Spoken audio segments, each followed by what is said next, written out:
السلام عليكم ورحمة الله وبركاته. الحمد لله رب العالمين. اللهم صل وسلم وبارك على رسولك وحبيبك سيدنا محمد وعلى آل وأصحاب سيدنا ومولانا محمد. رب اشرح لي صدري ويسر لي أمري واحلل عقدة من لساني يفقهوا قولي. رب اشرح لي صدري ويسر لي أمري واحلل عقدة من لساني يفقهوا قولي. رب اشرح لي صدري ويسر لي أمري واحلل عقدة من لساني يفقهوا قولي. إن أريد إلا الإصلاح ما استطعت وما توفيقي إلا بالله عليه توكلت وإليه أنيب.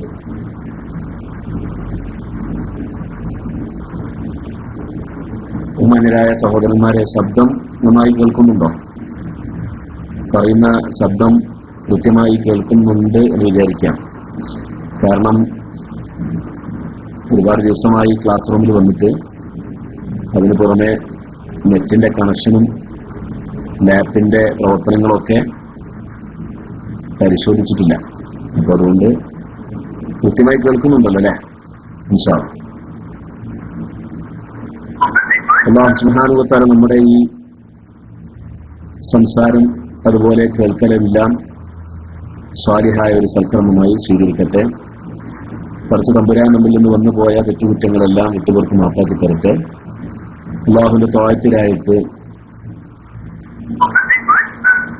ജീവിതാന്ത്യം വരെ കഴിഞ്ഞുകൂടാൻ മരണവേളയിൽ ലാ ഇലാഹ ഇല്ലല്ലാഹ് എന്ന കലിമത്ത് തൗഹീദ് ഉച്ചസ്ഥരം പറയുകയും മുഅ്മിനീങ്ങളിൽ പെടുകയും ചെയ്തുകൊണ്ട് അല്ലാഹുവിന്റെ ലിഖായിലേക്ക് എത്താൻ നമുക്കെല്ലാവർക്കും കുറച്ച് തമ്പുരാൻ തൗഫീഖ് പ്രദാനം ചെയ്യട്ടെ. ദുആ കൊണ്ട് വസിയ്യത്ത് ചെയ്ത എല്ലാ സഹോദരങ്ങൾക്കും സുഹൃത്തുക്കൾക്കും നാട്ടിലും മറുനാട്ടിലുമുള്ള എല്ലാ ആളുകൾക്കും അല്ലാഹു റബ്ബുൽ ഇസ്സത്ത് ഖൈറിനെ പ്രദാനം ചെയ്യുമാറാവട്ടെ. വളരെ പ്രസക്തമായ, തികച്ചും സാന്ദർഭികമെന്ന് നാം ഗണിക്കുന്ന ഒരു വിഷയത്തെ സംബന്ധിച്ച് ഉള്ള ഒരു ചെറിയ ഒരു പ്രഭാഷണം മാത്രമാണ് ഇന്നിവിടെ നിർവഹിക്കുന്നത്. എല്ലാ കാര്യങ്ങളും കൂടി ഇന്ന് മുഴുവനായിട്ട് പറയണം എന്ന് ഉദ്ദേശിക്കുന്നില്ല. തികച്ചും പ്രാഥമികമായിട്ടും ഭാഗികമായിട്ടുമുള്ള ഒരു വിശദീകരണം മാത്രം നൽകാനാണ് ഉദ്ദേശിക്കുന്നത്. കറൻസിയിൽ സക്കാത്തുണ്ടോ എന്നതാണ് വിഷയം. കറൻസി ഇന്നിപ്പോ അത് പ്രത്യേകം ചർച്ചയ്ക്ക് വരാൻ ഉള്ളൊരു സാഹചര്യം എന്ന് പറഞ്ഞാല്, കഴിഞ്ഞ 8-ാം തീയതി രാത്രി 8 മണിക്ക് ഇന്ത്യൻ പ്രധാനമന്ത്രി നരേന്ദ്രമോദി ഒരു പ്രഖ്യാപനം നടത്തുകയുണ്ടായി. രാജ്യത്ത് കള്ളപ്പണവും അതുപോലെ തന്നെ കള്ളനോട്ടും അത് ഉന്മൂലനം ചെയ്യാൻ വേണ്ടി 500-ന്റെയും 1000-ന്റെയും നോട്ടുകൾ പൊടുന്നനെ റിസർവ് ബാങ്ക് ഓഫ് ഇന്ത്യയും അതുപോലെ തന്നെ കേന്ദ്ര സർക്കാരും അതിനെ അസാധുവാക്കുകയുണ്ടായി. അതിന്റെ നിയമപ്രാബല്യം എടുത്തു കളയുകയുണ്ടായി. അപ്പോ ആ സാഹചര്യത്തില് നമ്മുടെ കേരളത്തിൽ പുരോഗമനമായ ഒരു വിഭാഗം അഥവാ സംസ്ഥാന കേരള ജമിയത്തുൽ ഉലമ എന്ന് പറയുന്ന ഒരു പണ്ഡിത സംഘടനയുടെ കീഴിലുള്ള ചില പ്രവർത്തകന്മാർ ഈ ഓൺലൈനിൽ, വാട്സാപ്പില്, ഫേസ്ബുക്കിലൊക്കെ അതൊരു വലിയ അവസരമായിട്ട് സമസ്ത കേരള ജമിയത്തുൽ ഉലമയെയും അതിന്റെ പണ്ഡിതന്മാരെയും അതിന്റെ പാഠപുസ്തകങ്ങളെയും ഒക്കെ വളരെ മോശമായ രൂപത്തിൽ, വളരെ ചെറുതാക്കുന്ന രൂപത്തിൽ ഒരു തരം പരിഹാസത്തിന്റെ ഒരു സ്വഭാവം കാണിക്കുകയുണ്ടായി. നമ്മൾ അന്നേ പറഞ്ഞതല്ലേ, നോട്ട് എന്ന് പറഞ്ഞാൽ ഒരു വിലയില്ലാത്ത സാധനമാണ് എന്നുള്ളത്. ഇപ്പൊ മനസ്സിലായില്ലേ? നോട്ട് എന്ന് പറഞ്ഞാൽ സ്വർണത്തിന്റെയും വെള്ളിയുടെയും സ്ഥാനത്താണ് എന്നുള്ളത് ഇപ്പൊ നരേന്ദ്രമോദി തന്നെ നിങ്ങൾക്ക് കാണിച്ചു തന്നില്ലേ? സ്ഥാനത്താണ് എന്ന് നരേന്ദ്രമോദി കാണിച്ചു തന്നില്ലേ എന്ന് പറഞ്ഞാൽ കാണിച്ചു തന്നപ്പോൾ നിങ്ങൾ മനസ്സിലാക്കിയില്ലേ അത് ശരിയല്ല എന്നുള്ളത് എന്ന അർത്ഥത്തിലാണ് അവർ ചോദിക്കുന്നത്. അപ്പോ യഥാർത്ഥത്തിൽ ഈ 500-ന്റെയും 1000-ന്റെയും ഒക്കെ നോട്ടുകൾ ഇവിടെ പിൻവലിക്കുകയും അസാധുവാക്കുകയും ചെയ്തപ്പോൾ രാജ്യം മുഴുവൻ സാധാരണക്കാരായ ആളുകൾ വളരെയധികം പ്രയാസത്തിലാണ്. പകൽ വെയിലിൽ സൂര്യന്റെ കഠിനമായ ചൂട് കൊണ്ടുകൊണ്ട് വൃദ്ധരായവരും അതുപോലെ തന്നെ ദുർബലരായവരുമായ ആൾക്കാരടക്കമുള്ള ആളുകൾക്ക് വളരെയധികം പ്രയാസമാണ് അതിന്റെ പ്രായോഗിക നടപടിയിൽ സംഭവിച്ച അക്ഷന്തവ്യമായ അപാകതകൾ മുഖാന്തരം സംഭവിച്ചിട്ടുള്ളത് എന്നെല്ലാവർക്കും അറിയാം അല്ലേ? അപ്പൊ നരേന്ദ്രമോദിയുടെ ഈ ഒരു തീരുമാനത്തെ വളരെയധികം സന്തോഷത്തോടുകൂടി ഓൺലൈനിൽ അതിനെ സ്വീകരിക്കുകയാണ് ഈ സംസ്ഥാന കേരള ജംഇയ്യത്തുൽ ഉലമായുടെ ചില കുട്ടികൾ. അവരിൽപ്പെട്ട മുതിർന്ന ഉസ്താദുമാരും നേതാക്കളും ഒക്കെ ഈ രൂപത്തിൽ കാര്യങ്ങളിൽ ഇടപെട്ട് സന്ദർഭത്തെ ഉപയോഗപ്പെടുത്തുന്നുണ്ട് എന്നല്ല ഞാൻ പറയുന്നത്. മറിച്ച് അവരിൽപ്പെട്ട ഏതാനും ചില പ്രവർത്തകന്മാര് ഫേസ്ബുക്കിലൊക്കെ ചില പോസ്റ്റുകളൊക്കെ ഇട്ടിട്ട് അത് വലിയ ചർച്ചയായി. അപ്പൊ ഈ സന്ദർഭത്തില് നമ്മള് അവരെ പ്രതിരോധത്തിലാക്കുകയുണ്ടായി. പ്രതിരോധത്തിലാക്കി ഫേസ്ബുക്കിൽ ഞാനും തന്നെ ഒരു പോസ്റ്റ് ഇട്ടു. എന്താണ് പോസ്റ്റ് ഇട്ടത്? കറൻസി നിരോധനത്തിന്റെ സന്ദർഭത്തെ മുതലെടുത്തുകൊണ്ട് ഇളകി വന്നതായ സംസ്ഥാനക്കാരോട് കറൻസി കടം കൊടുക്കുമ്പോൾ അതിൽ കടപ്പലിശ വരുന്ന വസ്തുവാണ് എന്ന് നിങ്ങൾ പറയുന്നുണ്ടല്ലോ, എന്താണ് അതിന്റെ തെളിവ് എന്ന് തിരിച്ചൊരു ചോദ്യം അങ്ങോട്ട് ഉന്നയിച്ചു. ആ ചോദ്യത്തിന് ഇന്നേ വരെ അവർ മറുപടി പറയുന്നില്ല. ആ ചോദ്യത്തിന് അവർക്ക് മറുപടി പറയാൻ കഴിയുന്നില്ല. അപ്പോ ഞങ്ങളടുത്തൊരു തെറ്റുമില്ല, ഞങ്ങൾ പറയുന്നതൊക്കെ വളരെ പ്രമാണയോഗ്യമാണ്, ഫിഖ്ഹിന്റെ കിതാബിൽ 100% വളരെ കൃത്യമാണ് എന്നൊക്കെ പറഞ്ഞിട്ട് വളരെ മോശമായ രൂപത്തിൽ എതിർ സംഘടനയിൽപ്പെട്ട എതിർ പണ്ഡിത സഭയിൽപ്പെട്ട ഉന്നത ശീർഷരായ പണ്ഡിതന്മാർ ഒക്കെ വളരെ കിതാബ് തിരിയാത്ത ആളുകളാണ്, ഇമാമിയങ്ങളെ പേരിൽ കള്ളം പറയുന്നവരാണ് എന്നൊക്കെയാണ് ഈയിടെയായിട്ട് വാട്സാപ്പിലൊക്കെ അവര് പ്രതികരിച്ചത്. ഇമാമുമാരുടെ പേരിൽ കള്ളം പറയുന്നവരാണ്. സമസ്ത കേരള ജംഇയ്യത്തുൽ ഉലമായുടെ ഔദ്യോഗിക സ്ഥാനത്തിരിക്കുന്ന വലിയ പണ്ഡിതന്മാരെ സംബന്ധിച്ച് ചില ചെറുപ്പക്കാര് ഈയിടെയായിട്ട് പ്രതികരിച്ചൊരു പ്രതികരണമാണ്. ഇമാമുമാരുടെ പേരിൽ കള്ളം പറയുകയാണ്. എത്രമാത്രം ഗൗരവതരമായ ആരോപണമാണ് അത് എന്ന് ഈ ആരോപണം ഉന്നയിക്കുന്ന ആളുകൾ ചിന്തിക്കുന്നില്ല. അപ്പോ ഈ സന്ദർഭത്തില് ഇവരുടെ ഇന്നത്തെ ഏറ്റവും വലിയ മൗലാനയായിട്ട് അവർ അവതരിപ്പിക്കുന്നത് നജീബ് മൗലവിയെയാണല്ലോ. നജീബ് മൗലവി അദ്ദേഹം കറൻസിയുടെ സക്കാത്തുമായി ബന്ധപ്പെട്ട് അദ്ദേഹത്തിന്റെ സക്കാത്ത് പദ്ധതി എന്ന പുസ്തകത്തിൽ വളരെ സുദീർഘമായിട്ട് അതിന്റെ ചരിത്രപരമായ വിഷയങ്ങളും അതുപോലെ തന്നെ ആ വിഷയത്തിൽ പണ്ഡിതന്മാരുടെ ഇടയിൽ നടന്ന ചർവിത ചർവണങ്ങളും അതുപോലെ തന്നെ ശാഫി മദ്ഹബുമായി ബന്ധപ്പെട്ടുള്ള ആ വിഷയത്തിലുള്ള ഉദ്ധരണികളും എല്ലാം അദ്ദേഹം അതിൽ കൊടുക്കുന്നുണ്ട്. കൊടുത്തിട്ട് അതിനെ ആകത്തുകയായിട്ട് 5-8 കാര്യങ്ങൾ പറഞ്ഞുകൊണ്ടാണ് ആ ചർച്ചയെ അദ്ദേഹം അവസാനിപ്പിക്കുന്നത്. തന്റെ പുസ്തകത്തിന്റെ ഏതാണ്ട് 60-ാമത്തെ പേജ് മുതൽ 84-ാമത്തെ പേജ് വരേക്കും അത് ശരിയാണ്. മൊബൈലൊന്ന് സൈലന്റ് ആക്കിയാൽ നന്നാകും എന്ന് തോന്നുന്നുണ്ട്. അത് ഞാൻ ശ്രദ്ധിച്ചിട്ടില്ല. ഇത് മൊബൈലിലുള്ള നെറ്റ് ഉപയോഗിച്ചിട്ടാണ് പിന്നെ കണക്ട് ചെയ്തിട്ടുള്ളത്.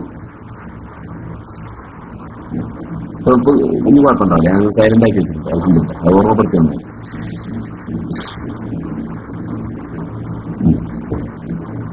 അൽഹംദുലില്ലാഹ്.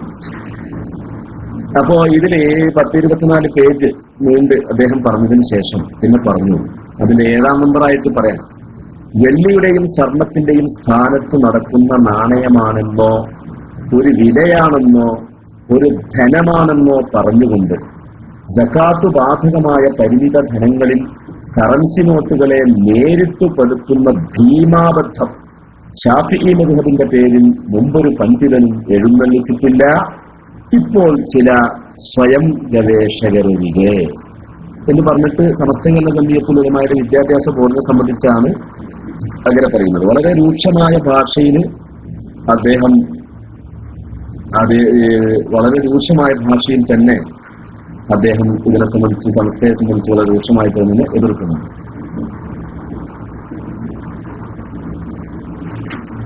അദ്ദേഹത്തിന്റെ രൂക്ഷമായ ഭാഷ ഞാൻ തൽക്കാലം ഉദ്ധരിക്കുന്നില്ല. ഉദാഹരണം പറയുകയാണെങ്കിൽ ഈ കാലയളവിലെ അദ്ദേഹം അതിന്റെ 64-ാമത്തെ പേജിൽ പറയാം, ഈ കാലയളവിലെ ഉലമാക്കൾക്കൊന്നും ഇപ്പോഴത്തെ കുഞ്ഞാടുകൾക്ക് മനസ്സിലായത് തിരിയാത്തതായിരുന്നോ കാരണം ഇത് പറയാം.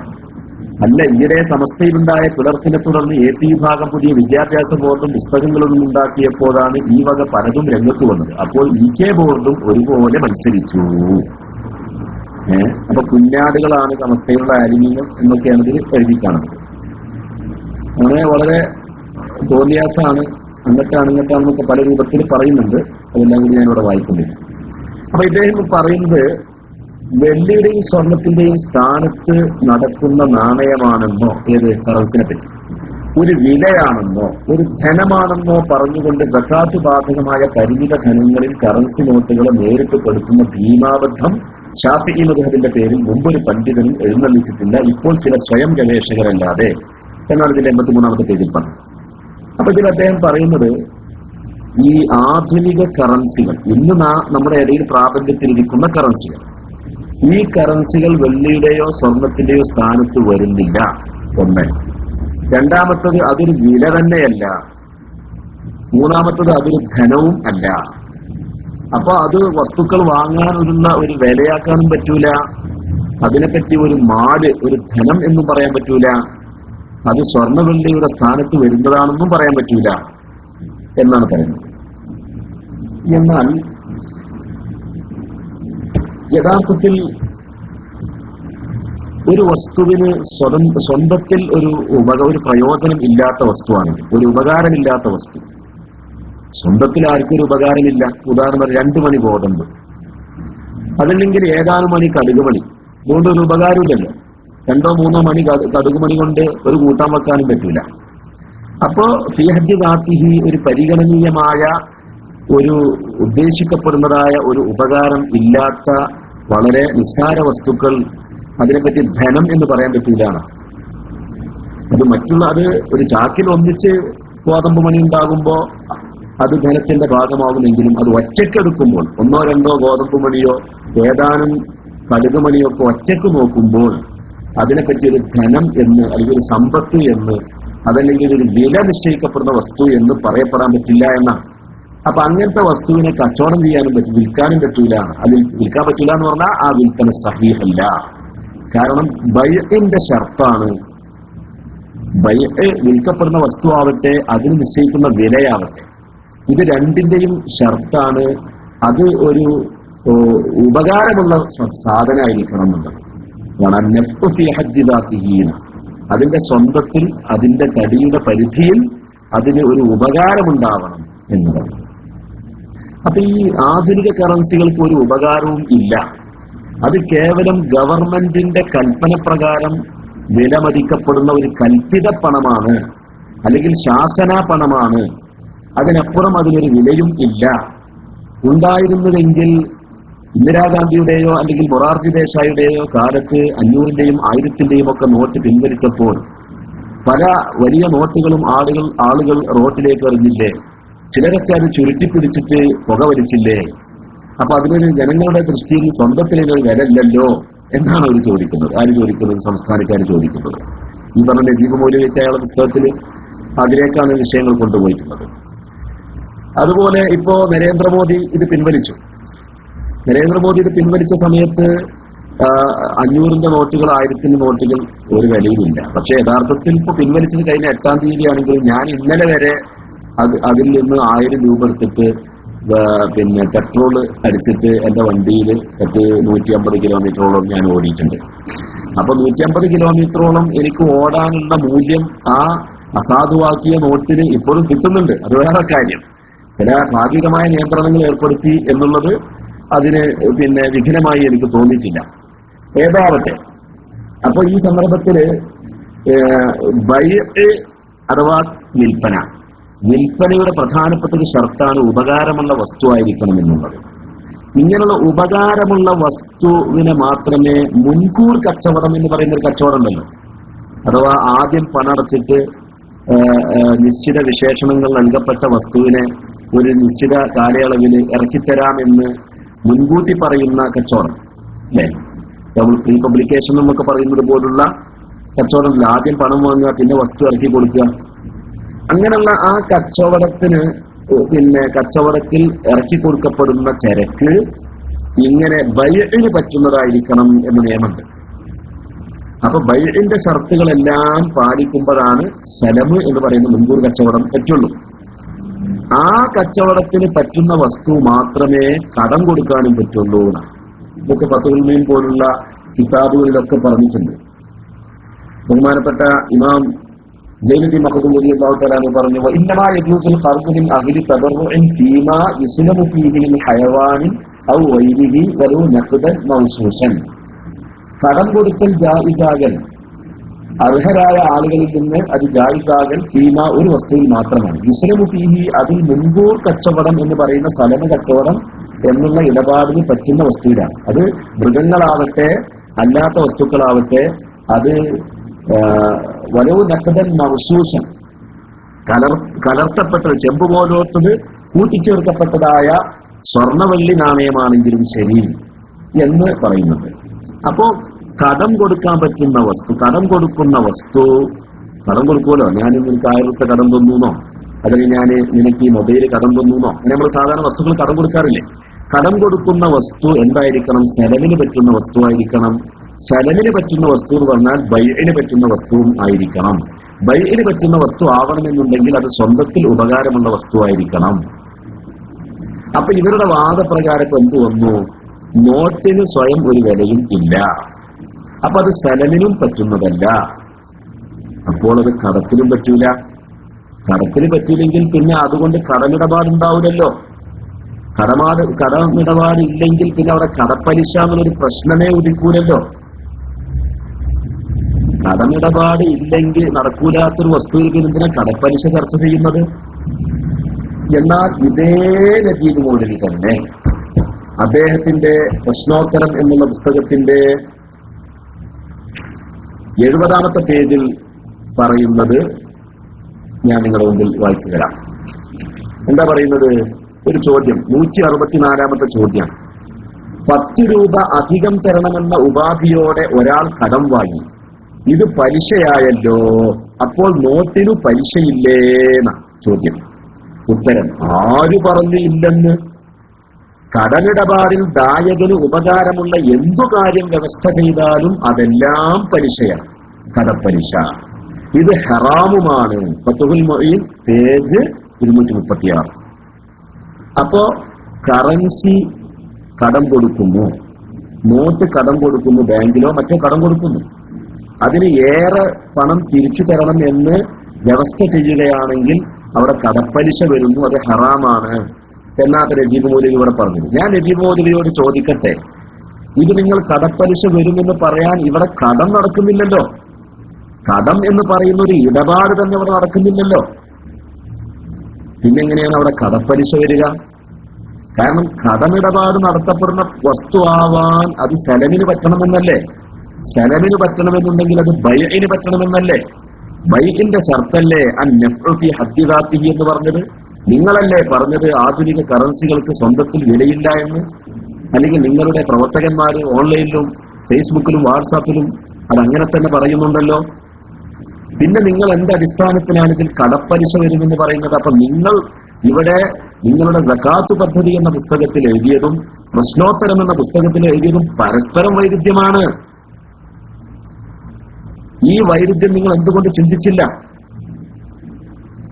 കറൻസി കടപ്പലിശ വരുന്ന വസ്തുവാണ് എന്നുള്ളതിന് തർക്കമേ ഇല്ല എന്ന രൂപത്തിലാണ് നിങ്ങൾ മറുപടി കൊടുത്തത്. എന്നാൽ അതേ സമയത്ത് നിങ്ങളും നിങ്ങളുടെ അനുയായികളും പറയുന്നത് കറൻസി എന്ന് പറയുന്നത് സ്വന്തത്തിൽ ഒരു വിലയില്ലാത്ത സാധനമാണ്. ഈ വൈരുദ്ധ്യത്തിലേക്ക് നിങ്ങളെ നയിച്ചത് എന്താണ്? കറൻസി എന്ന് പറയുന്നത് അല്ലെങ്കിൽ നോട്ട് എന്ന് പറയുന്നത് കേവലം 2 മണി ഗോതമ്പത്തിന്റെ മാതിരിയാണോ?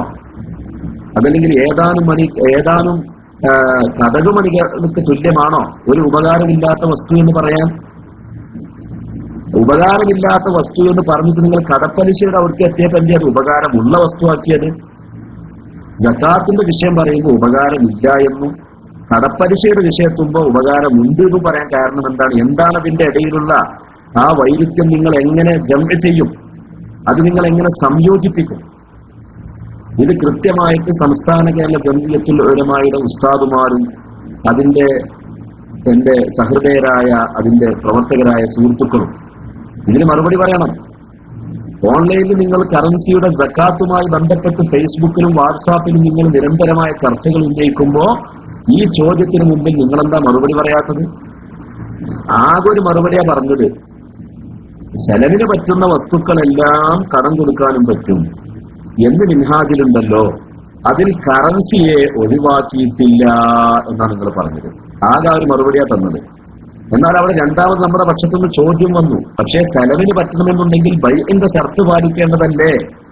ആ ഷർത്ത് കറൻസി പാലിച്ചിട്ടില്ല എന്നല്ലേ നിങ്ങൾ പറയുന്നത്, നിങ്ങളുടെ പ്രവർത്തകന്മാര് ഓരിയിടുന്നത്?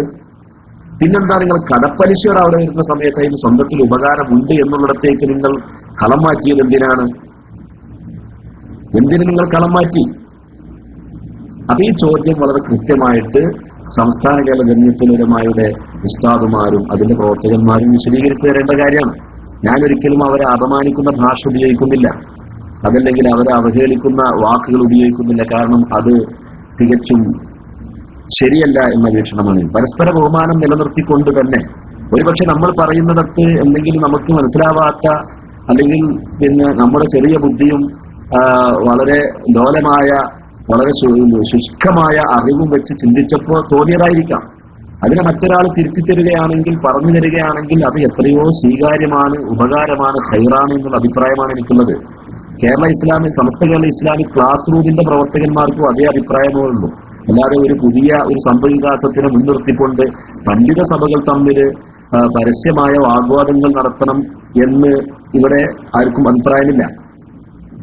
അപ്പൊ അതുകൊണ്ട് തന്നെ എന്റെ പ്രിയപ്പെട്ട സുഹൃത്തുക്കളെ, കറൻസി ഒരു വിലയും ഇല്ല എന്ന് ഉള്ള വാദം ശരിയല്ല. അപ്പൊ ഇവിടെ കറൻസി സ്വർണ്ണവെള്ളിയുടെ സ്ഥാനത്തുള്ള നഖദ് എന്ന് പറയുന്ന അവസ്ഥ കറൻസിക്കുണ്ടോ ഇല്ലയോ? പണം അല്ലെങ്കിൽ നാണയം എന്നുള്ള ആ ഒരു സ്ഥാനത്തേക്ക് കറൻസിക്ക് അതിന് അർഹത ഉണ്ടോ ഇല്ലയോ എന്ന് ചർച്ച ചെയ്യുന്നതിന് മുമ്പായിട്ട് അതിന് എന്തെങ്കിലും ഒരു ഉപകാരമുണ്ടോ? അതിന്റെ അതിയുടെ പരിധിയിൽ ജനങ്ങൾക്ക് എന്തെങ്കിലും ഒരു ഉപകാരമുണ്ടോ എന്നാണ് നമ്മൾ ചിന്തിക്കുന്നത്. ഉപകാരമുണ്ട്. മഹാനായ ഇമാം ഇബ്നു ഹജർ അൽ ഹൈതമി റളിയല്ലാഹു തആല അൻഹു അവിടുത്തെ തഹ്ഫത്തുൽ മുഹ്താജിന്റെ 4-ാം വാല്യത്തിൽ അതുമായി ബന്ധപ്പെട്ട് പറഞ്ഞ ഒരു ഇബാറത്ത് ഈ സന്ദർഭത്തിൽ എന്റെ പ്രിയപ്പെട്ട സുഹൃത്തുക്കളെ ഞാൻ നിങ്ങളുടെ മുമ്പിൽ താൽക്കാലികമായിട്ട് ഒന്ന് വായിച്ചു തരാം. ബഹുമാനപ്പെട്ടവർ പറയുന്ന എന്താണ്? 2 മണി ഗോതമ്പമോ അല്ലെങ്കിൽ ഏതാനും കടുകുമണിയോ ഒക്കെ ഒരു ഉപകാരവും ഇല്ലാത്തത് കൊണ്ട് അതിന്റെ വിൽപ്പന സാധുവാകുന്നതല്ല എന്ന് പറയാൻ കാരണം ഞാൻ അവയെ കൊണ്ടൊരു ഉപകാരവും ഇല്ലല്ലോ, ചില്ലത്തിയത് വളരെ കുറച്ചായതിനു വേണ്ടി.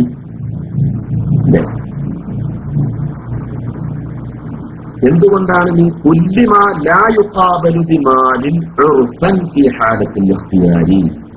ആളുകളുടെ സാധാരണ സന്ദർഭത്തിൽ ജനങ്ങളുടെ ഉറുഫിൽ മനുഷ്യന്മാരുടെ സാധാരണ കീഴ്വഴക്കത്തിൽ ഒരു മുതലിനോട് തട്ടിക്കപ്പെടാൻ പറ്റുന്ന വസ്തുക്കളല്ല, അല്ലെങ്കിൽ ഒരു മുതലിന് പകരം കൊടുക്കപ്പെടുന്ന വസ്തുക്കളല്ല ഈ ഏതാനും കടുകുമണികൾ എന്ന് പറയുന്നത്. അങ്ങനെയാണോ ഇവിടെ കറൻസിയെ സംബന്ധിച്ച് ജനങ്ങളുടെ ഉറപ്പുള്ളത്? കറൻസി കൊണ്ട് ഇവിടെ സ്വർണം വെള്ളി കൊണ്ട് വാങ്ങാൻ കിട്ടാത്ത വസ്തുക്കൾ വരെ ഇന്ന് കറൻസി കൊണ്ട് കിട്ടുന്നുണ്ട്. ജനങ്ങളുടെ ഉറപ്പ് അങ്ങനെയാണ്. കറൻസി കൊടുത്തിട്ട് എല്ലാ സാധനങ്ങളും കറൻസി കൊണ്ട് വാങ്ങുന്നത്. പിന്നെ എങ്ങനെയാണ് അതൊരു ഉറപ്പിൽ അതുകൊണ്ടൊരു ധനം പകരം കിട്ടാത്ത വസ്തുവാണ് എന്നെങ്ങനെ പറയാൻ പറ്റും? ജനങ്ങളുടെ കീഴ്വഴക്കത്തിൽ അവരുടെ സാധാരണ അവസരത്തിൽ അതിന് പകരം ഒരു വസ്തു വാങ്ങാൻ പറ്റാത്ത വസ്തു എന്നല്ലേ, ഒരു മുതലിന് പകരമാക്കപ്പെടാൻ പറ്റാത്ത വസ്തു എന്നല്ലേ, ഉപകാരമില്ലാത്ത വസ്തു എന്നതിനെ സംബന്ധിച്ച് ഇബ്നു ഹജർ തങ്ങൾ റളിയല്ലാഹു തആല പറയുന്നത്? അങ്ങനെയാണോ കറൻസി എന്നുള്ളത്? അപ്പൊ അതുകൊണ്ട് തന്നെ അങ്ങനെയാണ് കറൻസി എന്ന് പറയുന്നത് തികച്ചും ശരിയല്ല എന്നെ പ്രിയപ്പെട്ട സഹോദരന്മാർ മനസ്സിലാക്കണം. ഈ സക്കാത്ത് ഞാൻ വളരെ ചുരുക്കി സംസാരിക്കുകയാണ്. സക്കാത്ത് എന്ന് പറയുന്നത് ശാഫിഈ മദ്ഹബ് പ്രകാരം സക്കാത്ത് ആടുമാട് ഒട്ടകത്തിലും അതുപോലെ തന്നെ സ്വർണ്ണ വെള്ളിയില് അതുപോലെ തന്നെ ധാന്യങ്ങളില് ഈത്തപ്പഴം, മുന്തിരി, ഇവയിലാണ്, അഥവാ ഈ 8 ഇനം വസ്തുക്കളിലാണ് സക്കാത്ത് നിർബന്ധമാവുക.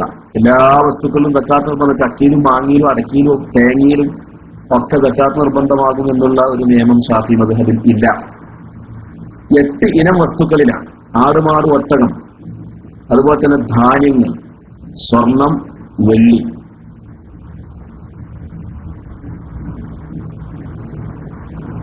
അതുപോലെ തന്നെ ഈത്തപ്പഴം, മുന്തിരി.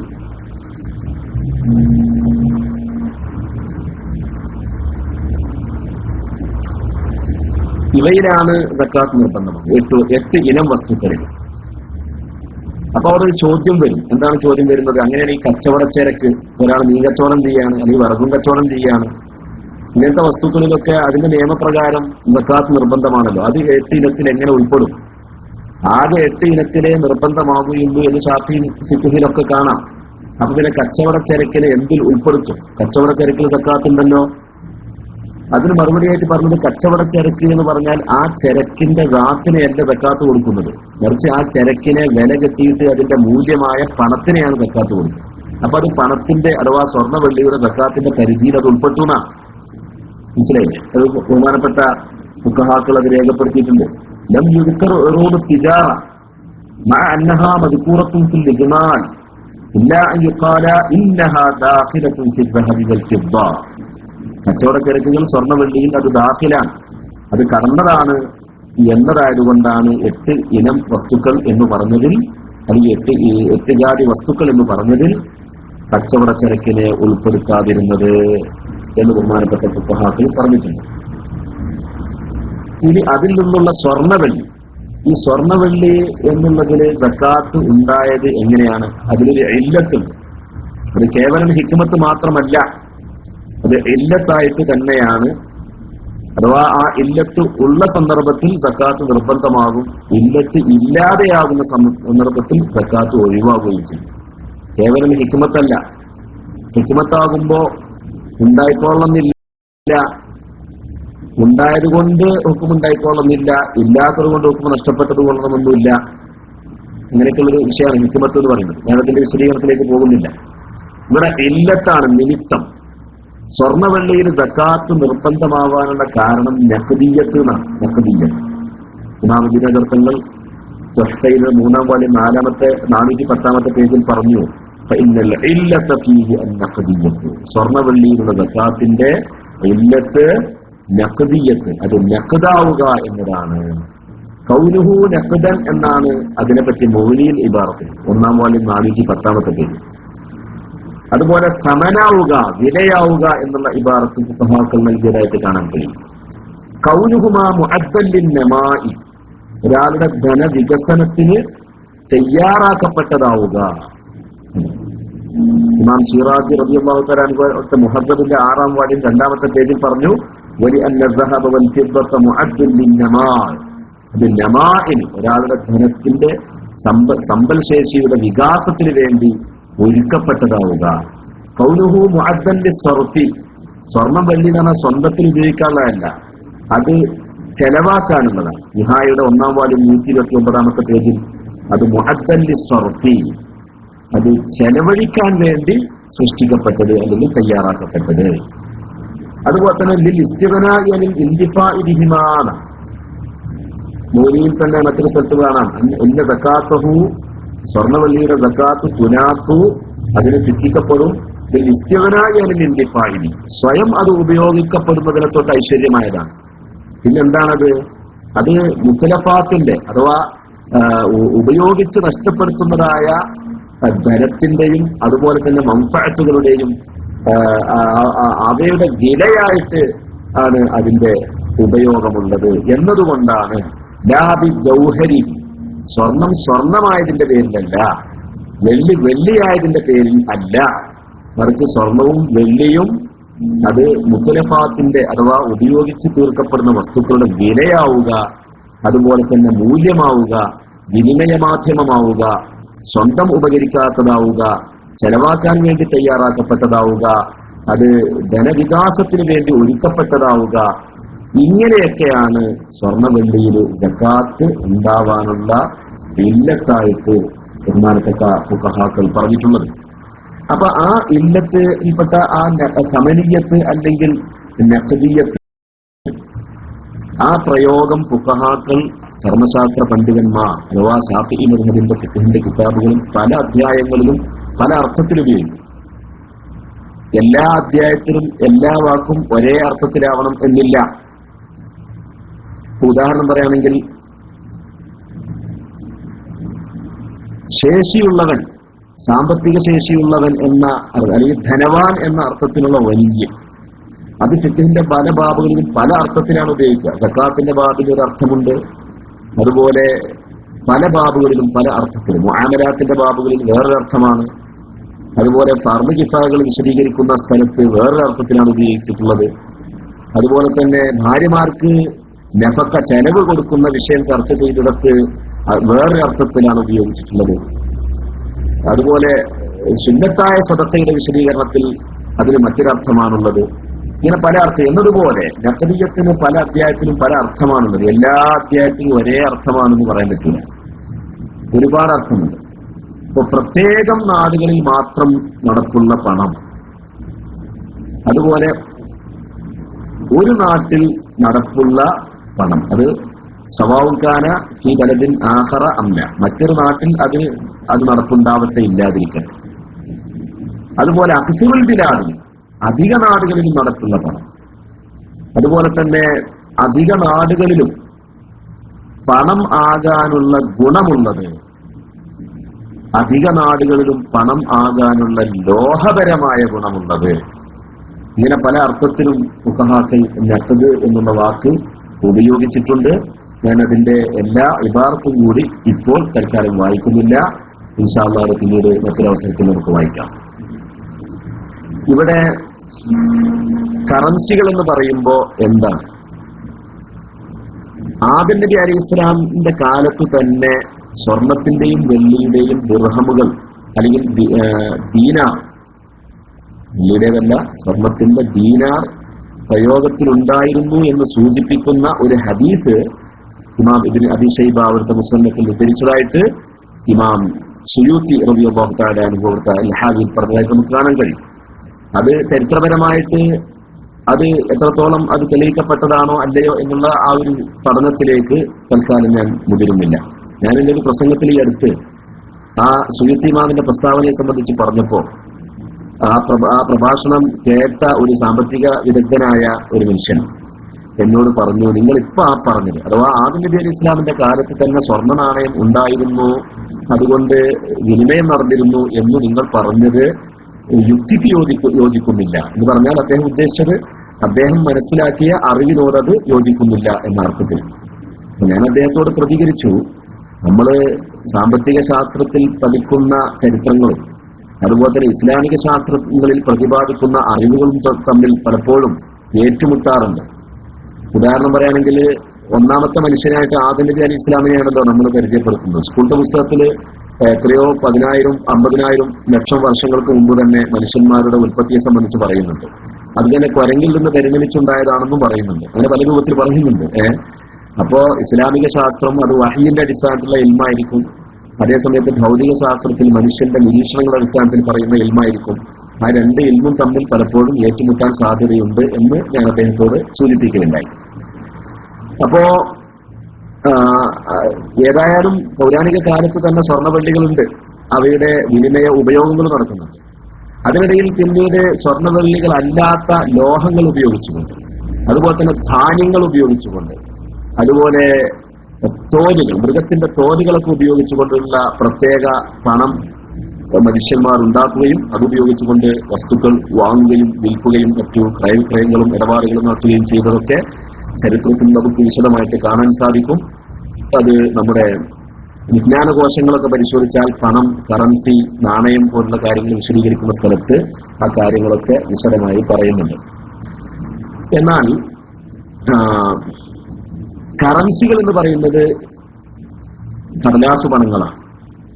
ഈ കടലാസു പണങ്ങള് അത് ഇപ്പോ കൂടുതൽ അധികം കാലമായിട്ടില്ല, ഏതാനും നൂറ്റാണ്ടുകളുടെ ഉള്ളിൽ വന്ന ഒരു വിഷയമാണ് കടലാസ് പണങ്ങൾ എന്ന് പറയുന്നത്. അതിൽ ചില മുദ്രകളുണ്ടാവും, ചില നമ്പറുകളുണ്ടാവും, ചില മൂല്യങ്ങളുണ്ടാവും. ഇന്ന് നമ്മുടെ നാട്ടിൽ കാണുന്ന കറൻസികളുടെ മുമ്പ് കറൻസികൾക്ക് ഒരു സ്വഭാവം ഉണ്ടായിരുന്നു. അത് കടരേഖകളായിരുന്നു. എന്ന് വെച്ചാൽ കറൻസികൾ പുറത്തിറക്കുന്ന ആ കേന്ദ്രം, അത് സർക്കാർ ആവട്ടെ അല്ലെങ്കിൽ ബാങ്ക്, റിസർവ് ബാങ്ക് ആവട്ടെ, ആ കേന്ദ്രം ഈ കറൻസി, ഇപ്പൊ 50 രൂപയാണ് കറൻസി എങ്കിൽ ആ കറൻസിയുടെ മൂല്യത്തിന് തുല്യമായ സ്വർണം അല്ലെങ്കിൽ വെള്ളി ഈ കറൻസിക്ക് പകരം ഞങ്ങൾ തരുന്നതാണ് എന്നുള്ള ഒരു ബാധ്യത ഏറ്റെടുക്കുന്ന ഒരു പ്രസ്താവന, ഒരു പ്രഖ്യാപനം നടത്തുകയും അതനുസരിച്ച് ജനങ്ങൾ അതിനെ ഒരു പണമായിട്ട് ഉപയോഗിക്കുകയും ചെയ്യുന്ന സമ്പ്രദായം ഇന്ത്യ രാജ്യത്തിന്റെ സ്വാതന്ത്ര്യത്തിന് മുമ്പ് ഒക്കെ അങ്ങനെയുള്ള ചില സംഗതികളൊക്കെ ഉണ്ടായിരുന്നു. പക്ഷെ ഇന്ത്യ രാജ്യത്തിന്റെ സ്വാതന്ത്ര്യത്തിന് ശേഷം, പ്രത്യേകിച്ച് 1970-കൾക്ക് ശേഷം അങ്ങനെ ഒരു സ്വർണമോ വെള്ളിയോ നമ്മൾ ചുമന്ന് നടക്കുന്ന, നമ്മൾ കീശയിൽ വെക്കുന്ന കറൻസി നോട്ടുകൾക്ക് പകരമായിട്ട് ഗവൺമെന്റ് കൊടുക്കുക എന്നുള്ളൊരു സംഭവമില്ല. അങ്ങനെ ഒരു കയ്യിലിരിപ്പോ ഒരു നീക്കിയിരിപ്പോ ഗവൺമെന്റ് നടത്തുന്നുമില്ല എന്നാണ് മനസ്സിലാക്കാൻ സാധിക്കുന്നത്. അപ്പോ പിന്നെ ഗവൺമെന്റ് എന്ത് ചെയ്യാണ്?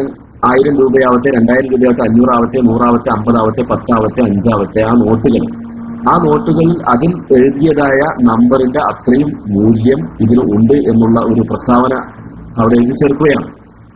അതൊരു കൽപ്പനയാണ്.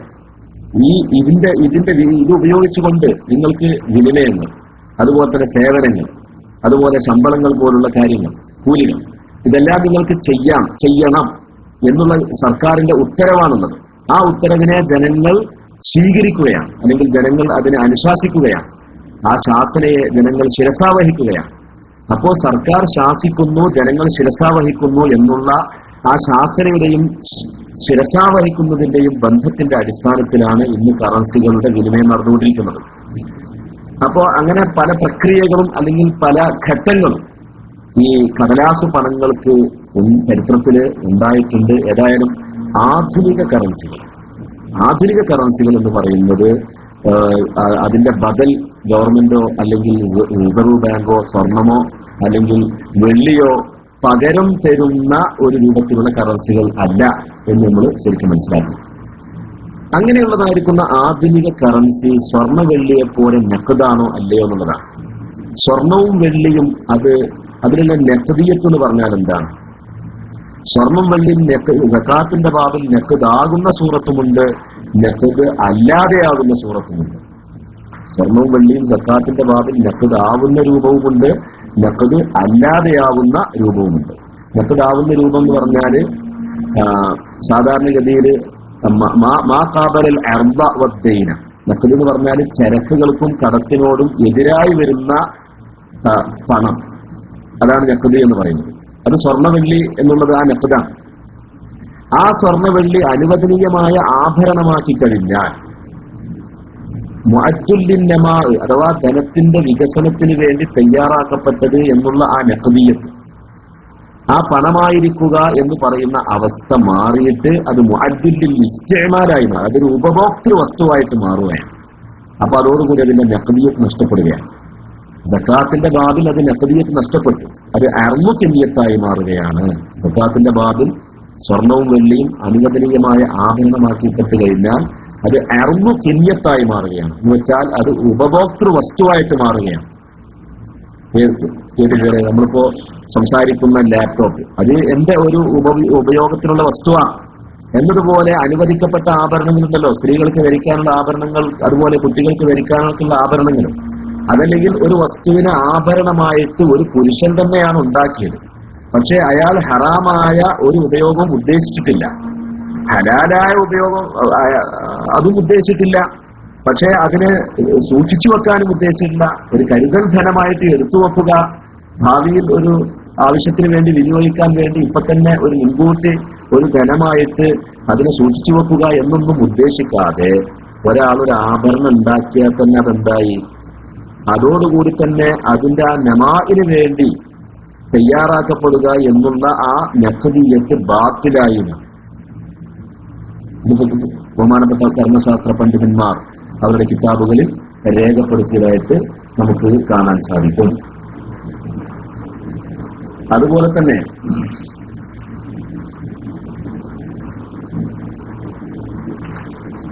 വേറെയും ചില സന്ദർഭങ്ങളിൽ ആ നഖദിയത്ത് നഷ്ടപ്പെടാറുണ്ട്. ഉദാഹരണം പറയുകയാണെങ്കിൽ, ഒരാളിപ്പോൾ എന്ത് ചെയ്തു, ഒരു സ്വർണത്തിന്റെ പാത്രമാണ്. സ്വർണത്തിന്റെ പാത്രം ഉപയോഗിച്ച് നമുക്ക് പൊതുണ്ടാക്കാനോ അതല്ലെങ്കിൽ വെള്ളം കുടിക്കാനൊന്നും പറ്റൂലാണ്. സ്വർണത്തിന്റെ പാത്രം ഉപയോഗിക്കൽ ഹറാമാണ്. ഒരാളെന്ത് ചെയ്തു, സ്വർണത്തിന്റെ പാത്രം മുസ്ലിങ്ങൾ ഇറക്കുമ്പോൾ മറ്റോ വാങ്ങി. എന്തിനു വേണ്ടിയാ? അതുകൊണ്ട് നല്ല അനുവദനീയമായ ആഭരണങ്ങൾ ഉണ്ടാക്കണം എന്ന ഉദ്ദേശത്തിനാണ് വേണ്ടി വാങ്ങിയത്. പക്ഷേ അദ്ദേഹം ആഭരണം ഉണ്ടാക്കാതെ അത് എടുത്തു വെച്ചു. തുഹരിഹി, തന്റെ ഒതുണ്ടാക്കാനും കുളിക്കുവാനും വേണ്ടി അത് ഉപയോഗിക്കലിലേക്ക് അദ്ദേഹത്തിന് വേറെ പാത്രങ്ങളൊന്നും കിട്ടാത്തതിന്റെ പേരിൽ അദ്ദേഹത്തിന് അത് അത്യാവശ്യമായി വന്നു. അങ്ങനെ ഒരു വർഷം കഴിഞ്ഞാൽ അതിൽ സക്കാത്ത് നിർബന്ധമാകുമോ? നിർബന്ധമാവില്ല. എന്തുകൊണ്ട്? അത് ഇസ്തിഅ്മാലിന് വേണ്ടി, അഥവാ ഉപയോഗിക്കാൻ വേണ്ടി, സ്വന്തമായി ഉപയോഗിക്കാൻ, നേരിട്ട് ഉപയോഗിക്കാൻ വേണ്ടി തയ്യാറാക്കപ്പെട്ടു കഴിഞ്ഞു. അതിന്റെ സക്കാത്തിന്റെ ബാബിൽ പരാമർശിക്കുന്ന നഖദിയത്ത് എന്നുള്ള വസ്തുക്കളുടെ വിനിമയ മാധ്യമം എന്നുള്ള സ്വഭാവം അതിന് നഷ്ടപ്പെട്ടു. അതുപോലെ തന്നെ ഒരാൾക്ക് ഇപ്പോൾ ഒരു സ്വർണ്ണപാത്രമുണ്ട്, ആ പാത്രത്തിൽ മരുന്ന് കുടിച്ചെങ്കിലേ അയാളെ രോഗം മാറുള്ളൂ എന്ന് വൈദ്യര് പറഞ്ഞു. വേറെ ഏത് പാത്രം, പ്ലാസ്റ്റിക്കിന്റെ പാത്രത്തിലോ ചില്ലിന്റെ പാത്രത്തിലോ പിന്നാണ പാത്രത്തിലോ അതല്ലെങ്കിൽ ഫൈബറിന്റെ പാത്രത്തിലോ ഒന്നും മരുന്ന് കുടിച്ചാൽ രോഗം മാറൂല. അങ്ങനത്തെ രോഗങ്ങളൊന്നും ആൾക്കാർ ഇറക്കാമല്ലോ. അങ്ങനെ മറദിൻ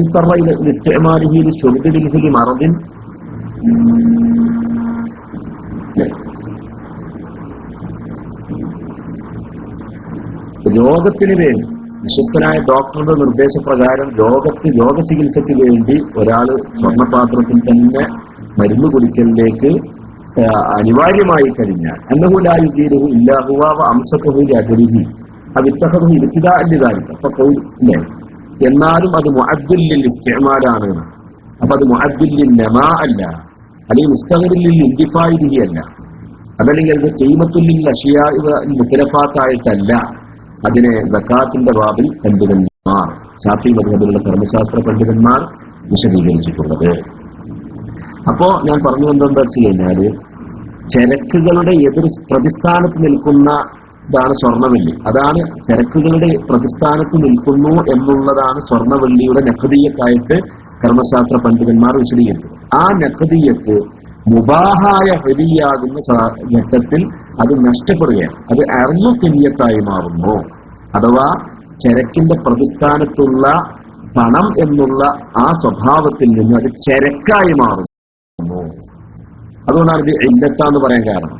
എന്ന് വെച്ചാൽ ആ ഇല്ലത്ത് ഉള്ളിടത്തെ സക്കാത്ത് ഉണ്ടാവുകയുള്ളൂ, ആ ഇല്ലത്ത് ഇല്ലാത്ത സ്ഥലത്ത് സക്കാത്ത് ഉണ്ടാകുന്നതും അല്ല. മനസ്സിലായില്ലേ?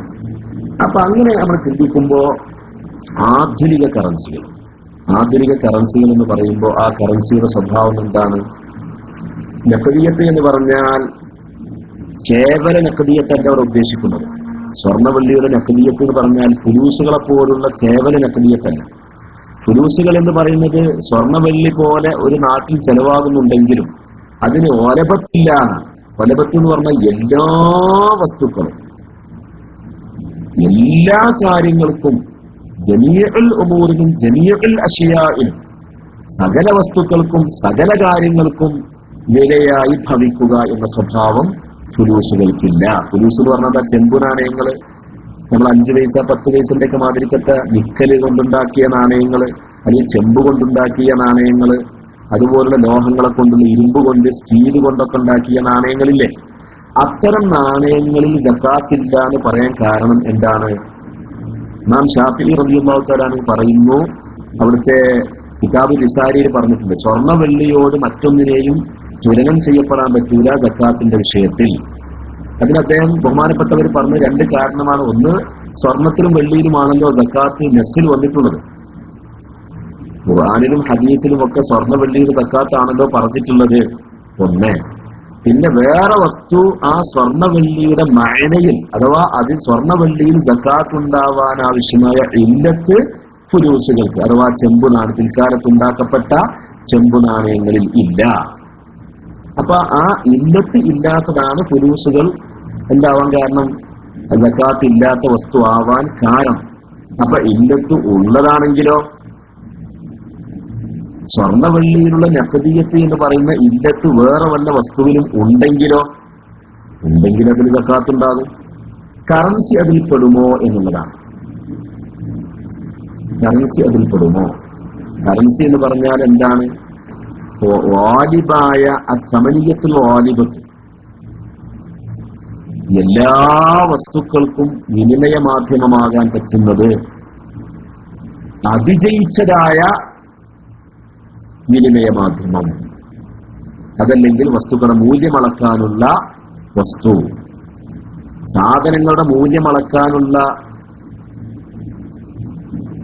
വസ്തു, എല്ലാ വസ്തുക്കളുടെയും എത്രത്തോളം വെച്ചാൽ കറൻസി എന്ന് പറഞ്ഞാൽ ഈ പറഞ്ഞ അടിസ്ഥാന നാണയമായ സ്വർണ്ണവെള്ളിയുടെ അതിന്റെ വരെ മൂല്യം, അതിന്റെ വരെ വില ഇന്ന് കറൻസി കൊണ്ടാണ് അളക്കുന്നത്. അപ്പൊ എല്ലാ വസ്തുക്കളുടെയും വിനിമയ മാധ്യമമാകുന്ന അവസ്ഥ എന്നുള്ളത് വാജിബത്തായ നഖദിയത്ത്, അങ്ങനെ ഈ ഫുഖഹാന്റെ ഇബാറത്തുണ്ട്. ആ അതിജയിക്കുന്നതായ സകല വസ്തുക്കളെയും വാങ്ങാൻ പറ്റുന്ന രൂപത്തിലുള്ള പണമാവുക എന്ന് പറയുന്ന നഖദിയത്ത് ആധുനിക കറൻസികൾക്കുണ്ട്. ഇത് അഭിപ്രായ വ്യത്യാസം വരാൻ സാധാരണ മസലേട്ടോ. ഇത് ഖണ്ഡിതമായി ശാഫി മദ്ഹബിൽ യാതൊരു അഭിപ്രായ വ്യത്യാസത്തിലും പഴുതില്ലാത്ത വിധം ഖണ്ഡിതമാണ് എന്ന് നമുക്ക് പറയാൻ നിർവാഹമില്ല. എന്തുകൊണ്ടെന്നാൽ ഇതൊരു ആധുനിക വിഷയമാണ്.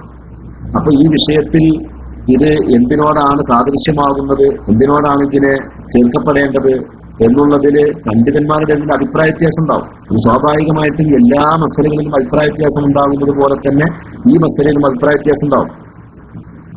പഴയ കാലത്ത് മഹാനായ ഇമാം അബ്ദുൽ ഹമീദ് ഷെർവാനി റളിയല്ലാഹു തആല അൻഹുവിന്റെ കാലത്ത് അന്നുണ്ടായിരുന്ന കറൻസികൾ, ആ കറൻസികൾ എന്ന് പറയുന്നത് ഇന്നത്തെ പോലത്തെ അതിജയിക്കുന്ന കറൻസികളായിരുന്നില്ല.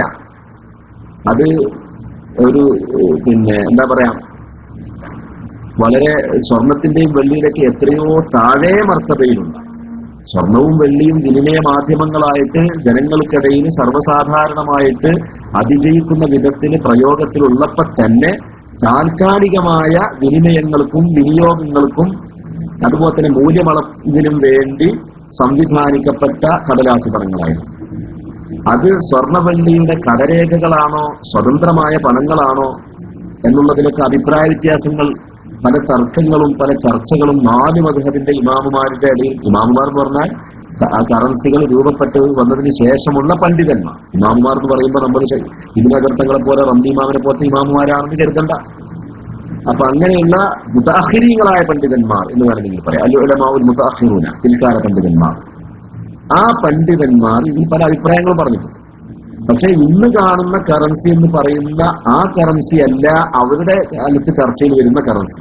ഇന്ന് കാണുന്ന കറൻസി എന്ന് പറയുന്നത് സ്വർണത്തിന്റെയും വെള്ളിയുടെയും പ്രതിസ്ഥാനത്ത് വാലിബായി നിൽക്കുന്ന കറൻസിയാണ്.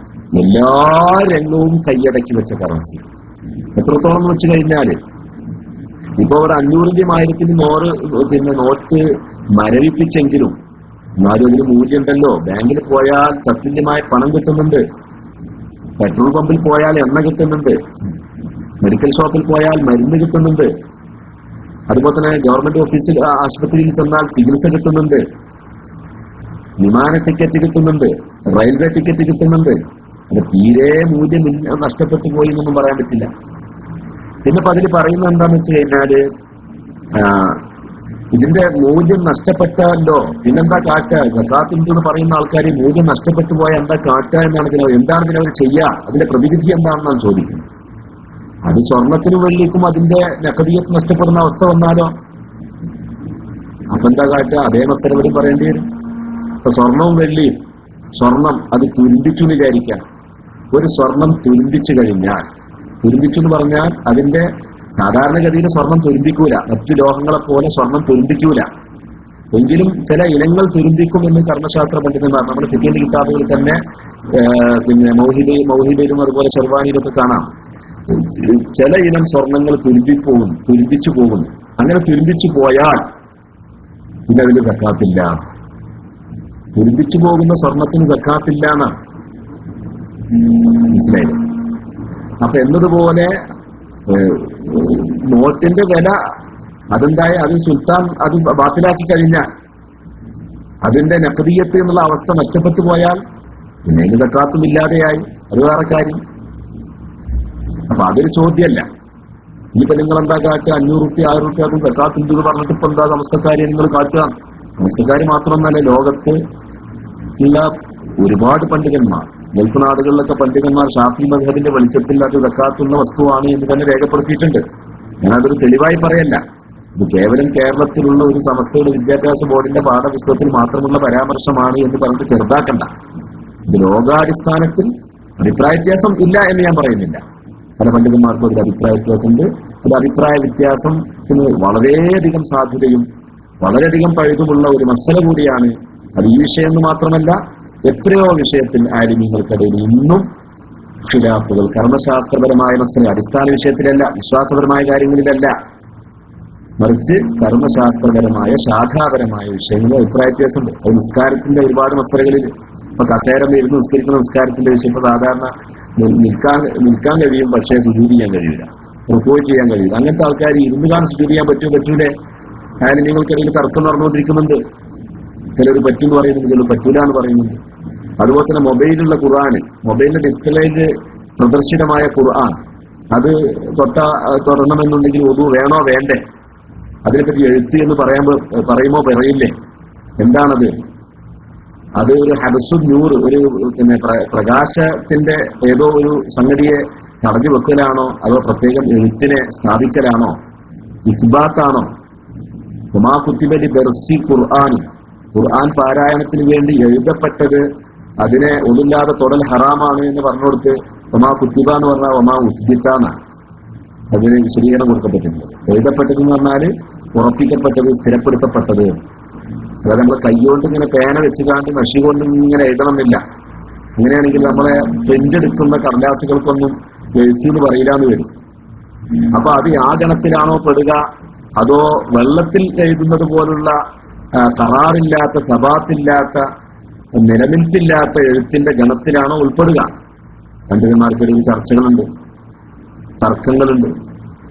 അപ്പൊ എന്നതുപോലെ ഇതും തർക്കം ഉണ്ടാവാം, ഇല്ല എന്ന് ഞാൻ പറയുന്നില്ല. അപ്പൊ ആ തർക്കങ്ങൾ പരസ്പര ബഹുമാനത്തോടുകൂടി പണ്ഡിതന്മാരുടെ ഇടയിലുള്ള വൈജ്ഞാനികമായ തർക്കങ്ങൾ, അത് പരമാവധി തീരുമാനത്തിലേക്ക് എത്താൻ ശ്രമിക്കുക. അല്ലാതെ എത്തുന്നില്ല എങ്കിൽ അതിലെത്രയോ പണ്ഡിതന്മാർ സക്കാത്തുണ്ടെന്ന് പറയുന്നു, അതനുസരിച്ച് അമല് ചെയ്യുന്ന ആളുകൾ അങ്ങനെ അമല് ചെയ്തോട്ടെ.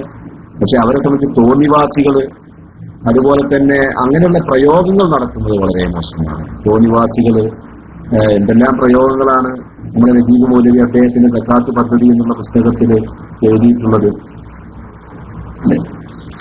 അപ്പൊ അങ്ങനെയുള്ള വിഷയങ്ങളൊന്നും തന്നെ, അങ്ങനെയുള്ള പ്രയോഗങ്ങൾ നമ്മൾ നടത്തേണ്ടതില്ല, അത് ആവശ്യമില്ല എന്നാണ് എനിക്ക് പറയാം. ഇപ്പൊ കുഞ്ഞാടുകൾ, സമസ്തകൾ ജമിയത്തുലമയെ പറ്റി, അതിന്റെ പണ്ഡിതന്മാരെ പറ്റി പറയണം. ഈ കാലയളവിലെ ഉലമാക്കൾ, ഈ കാലയളവ് എന്ന് പറഞ്ഞാൽ 1950കളിലുള്ള കാലയളവിനെയാണ് അദ്ദേഹം ഉദ്ദേശിക്കുന്നത്. ആ കാലയളവിലുള്ള ഉലമാക്കൾക്കൊന്നും ഇപ്പോഴത്തെ കുഞ്ഞാടുകൾക്ക് മനസ്സിലായത് തിരിയാത്തതായിരുന്നോ കാരണം എന്ന് ചോദിക്കും. ആ രൂപത്തിലൊന്നും നമ്മൾ ഈ വിഷയത്തിൽ ഇടപെടേണ്ടതില്ല എന്നാണ് എനിക്ക് പറയാറുള്ളത്. ഞാൻ ഒരു കാര്യം കൂടി പറഞ്ഞിട്ട് നിർത്തട്ടെ. സദഖത്തുള്ള മൗലവി സംസ്ഥാന കേരള ജംഇയ്യത്തുൽ ഉലമായുടെ, അല്ലെങ്കിൽ കേരള സംസ്ഥാന ജംഇയ്യത്തുൽ ഉലമായുടെ സ്ഥാപകനും അതിന്റെ ജനറൽ സെക്രട്ടറിയുമായിരുന്ന മഹാനായ മൗലാന സദഖത്തുള്ള മൗലവി, ബഹുമാനപ്പെട്ടവർ, അള്ളാഹു അദ്ദേഹത്തിന്റെ പരലോകം ഉന്നതമായ ദർജ കൊണ്ട് ബഹുമാനപ്പെട്ടവർക്ക് അള്ളാഹു അനുഗ്രഹം ചെയ്തു കൊടുക്കട്ടെ. നമ്മളൊക്കെ ഉസ്താദുമാരുടെ പരമ്പരയിൽ നിന്നുള്ള ഒരു പ്രധാനപ്പെട്ട കന്യയാണ് ബഹുമാനപ്പെട്ടവർ. അപ്പോ ബഹുമാനപ്പെട്ടവർ ഈ വിഷയത്തിൽ കൊടുത്ത ചില ഫത്വകൾ ഞാൻ നിങ്ങൾക്ക് വായിച്ചുതരാം. അദ്ദേഹത്തിന്റെ സമ്പൂർണ്ണ ഫത്താവയുടെ 58ാമത്തെ പേജിൽ ഒരു ഫത്വ കൊടുത്തിട്ടുണ്ട്. അതിലെന്താണ് പറയുന്നത്? സമ്പൂർണ്ണ ഫത്താവയുടെ 58ാമത്തെ പേജിൽ കമ്പനി തൊഴിലാളികൾക്ക് കിട്ടാനുള്ള ബോണസിന് സക്കാത്ത് വേണ്ടതുണ്ടോ? ഉത്തരം: ബോണസ് കയ്യിൽ കിട്ടിയതിന് ശേഷമേ അവന്റെ ഉടമയിൽ വരികയും സക്കാത്ത് നിർബന്ധമാകുന്ന സംഖ്യ ബോണസ് കിട്ടുകയും അത് 1 വർഷം അവൻ കൈവശം വെച്ചിരിക്കുകയും ആണെങ്കിൽ സക്കാത്ത് നിർബന്ധമാകുന്നതാണ്. ഇത് ഏതായി സംഖ്യ? സ്വാതന്ത്ര്യാനന്തര ഇന്ത്യയിൽ 1969 എന്റെ ഓർമ്മ. അദ്ദേഹം ഈ നുസ്രത്തുൽ അനാം പ്രസിദ്ധീകരിക്കാൻ തുടങ്ങിയത് എന്നാണ് എന്റെ ഓർമ്മ. കൃത്യം ഡേറ്റ് ചിലപ്പോൾ മാറ്റണ്ടാവാം. ഏതായാലും എന്റെ ഓർമ്മ വെച്ചുകൊണ്ട് പറയട്ടെ, 1969 മുതൽക്കാണ് നുസ്രത്തുൽ അനാം എന്ന് പറയുന്ന അദ്ദേഹത്തിന്റെ മാസിക ബഹുമാനപ്പെട്ടവർ പ്രസിദ്ധീകരിക്കാൻ തുടങ്ങിയത്. അതിൽ അദ്ദേഹം ഇടതടവില്ലാതെ എല്ലാ ലക്കങ്ങളിലും അദ്ദേഹം 1969 മുതൽ 1985 മെയ് മാസം വരെ അദ്ദേഹം ഇടതടവില്ലാതെ അദ്ദേഹം എല്ലാ ലക്കങ്ങളിലും എന്ന് വേണമെങ്കിൽ പറയാം. അതിൽ എന്തെങ്കിലും ഇടതടവ് വന്നിട്ടുണ്ടോയെന്ന് എനിക്കറിയില്ല. അദ്ദേഹം ചോദ്യോത്തരം കൈകാര്യം ചെയ്തു. കർമ്മശാസ്ത്രപരമായതും സാമൂഹികമായതും സാമ്പത്തികമായതും ഇസ്ലാമികമായതും ഈമാനികമായതുമായ നിരവധി വിഷയങ്ങൾ അദ്ദേഹം കൈകാര്യം ചെയ്ത കൂട്ടത്തിൽ വന്നൊരു ചോദ്യമാണ്. ആ ചോദ്യത്തിന് ബോണസ് അതിന് സക്കാത്ത് കയ്യിൽ വലിയ ഉടമയായി ഒരു കൊല്ലം പൂർത്തിയായിട്ടുണ്ടെങ്കിൽ കൊടുക്കണം എന്നാണ് പറഞ്ഞത്. ഇത് സ്വാതന്ത്ര്യത്തിന് മുമ്പുണ്ടായിരുന്ന വെള്ളിപ്പണത്തെ കുറിച്ചാണ് പറഞ്ഞതെന്ന് പറയാൻ പറ്റുമോ? ഇത് ഉദ്യോഗസ്ഥന്മാർക്ക് ആധുനിക കറൻസികളെ സംബന്ധിച്ച് വന്ന ചോദ്യമല്ലേ? ചോദ്യം ആധുനിക കറൻസികളെ സംബന്ധിച്ച്, ഉത്തരം പൗരാണിക കറൻസിയെ പറ്റി എന്ന് പറയാൻ പറ്റുമോ? അങ്ങനെ ഒരു മുക്തി ചെയ്യുമോ? ചോദ്യം വന്നത് ആധുനിക കറൻസിയെ പറ്റിയാണ്, പക്ഷേ ഉത്തരം കൊടുത്തത് പൗരാണിക കറൻസിയെ പറ്റിയാണ്. ഇതാണിപ്പോ സംസ്ഥാനക്കാർ പറയുന്ന മറുപടി.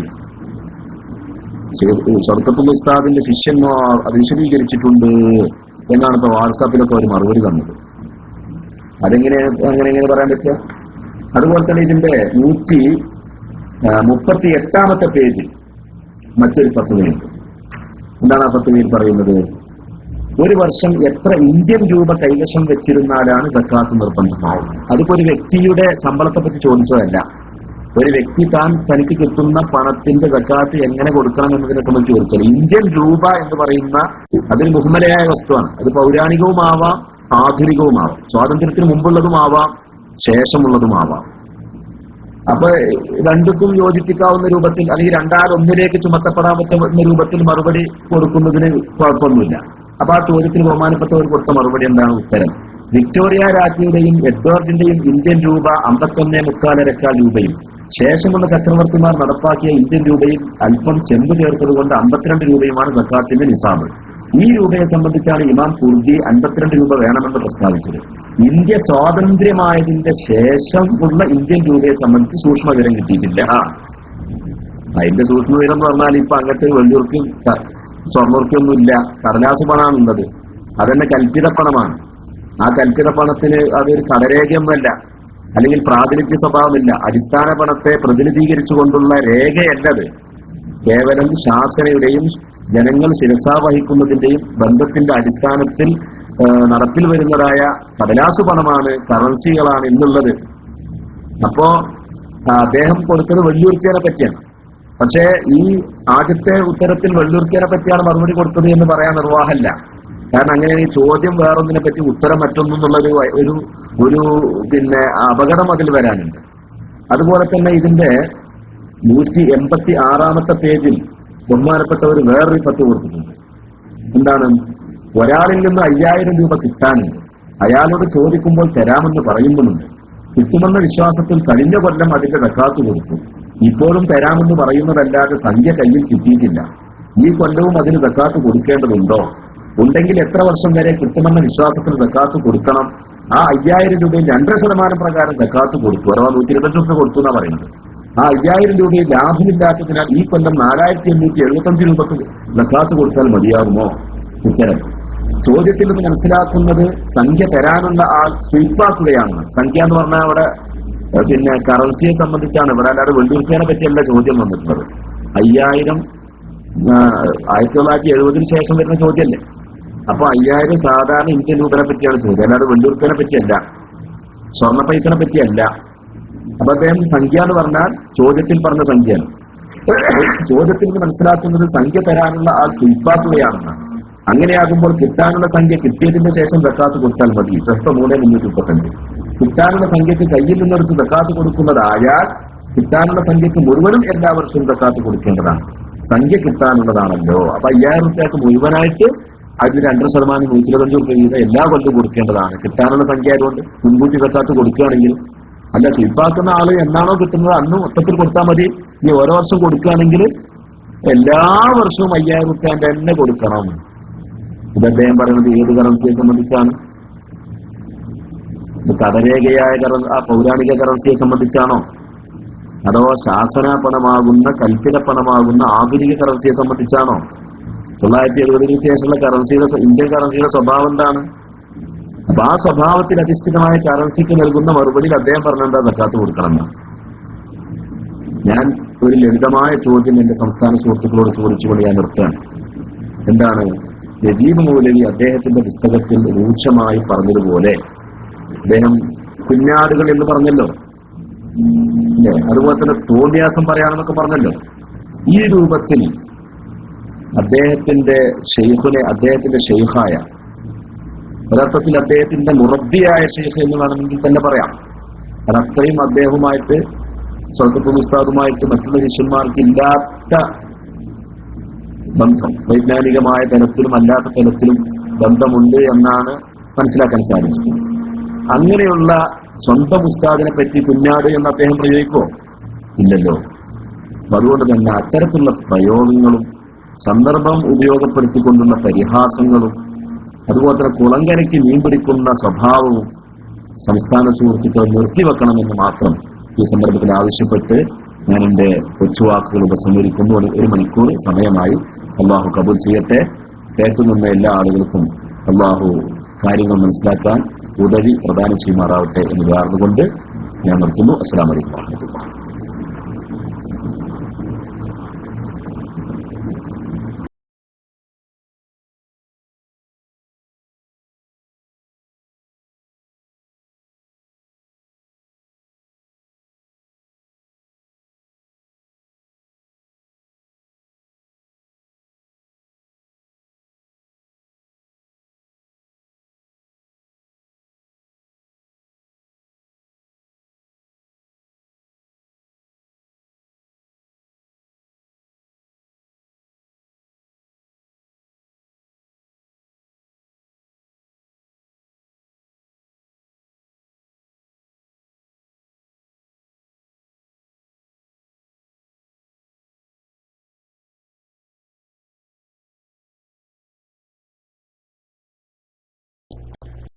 അസ്സലാമു അലൈക്കും വറഹ്മത്തുള്ളാഹി വബറകാതുഹു. ആരെങ്കിലും ചോദ്യക്കാരുണ്ടെങ്കിൽ മൈക്കിലേക്ക് വന്ന് ചോദ്യം ചോദിക്കാവുന്നതാണ്. മൈക്ക് ഫ്രീ ആക്കിയിടണ്ട. എന്തായാലും നല്ലൊരു ക്ലാസ് അൽഹംദുലില്ലാഹ്. എം.പി. ഉസ്താദിന് ക്ലാസ് റൂമിന്റെ പേരിൽ നന്ദി അറിയിക്കുകയാണ്. ആരെങ്കിലും മൈക്ക് ചോദിക്കാറുണ്ടോ? ചോദിക്കാറുണ്ടെങ്കിൽ മൈക്കിലേക്ക് വരിക. ഉസ്താദിന് പോകാൻ ധൃതിയിട്ടുണ്ടാവും. ആരെങ്കിലും ഉണ്ടോ?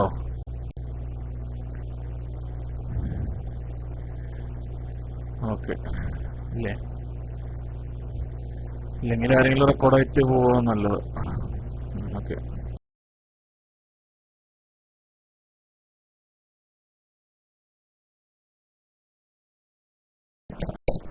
അസ്സലാമു അലൈക്കും വറഹ്മത്തുള്ളാഹി വബറകാതുഹു. മാഷാഅല്ലാഹ് നല്ലൊരു ക്ലാസ് ബഹുമാനപ്പെട്ട എം.പി. ഉസ്താദ് എടുത്തിട്ടുണ്ട്. ഇനി ഒരുപാട് ആളുകൾ പല ഐഡികളിലും മറ്റു നേരത്തെ സൂചിപ്പിച്ച സംസ്ഥാനക്കാരും അതുപോലെ മറ്റുള്ളവരൊക്കെ ഉണ്ട്.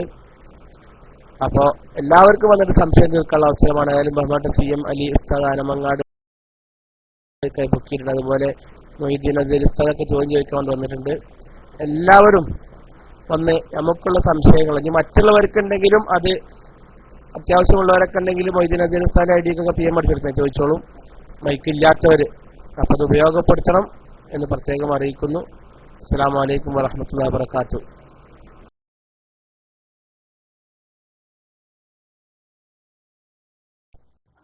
അസ്സലാമു അലൈക്കും വറഹ്മത്തുള്ളാഹി. ജസാക്കല്ലാഹു ഖൈർ യാ ഉസ്താദ്. സൗണ്ട് കേൾക്കുന്നുണ്ടല്ലോ അല്ലേ? ഹലോ,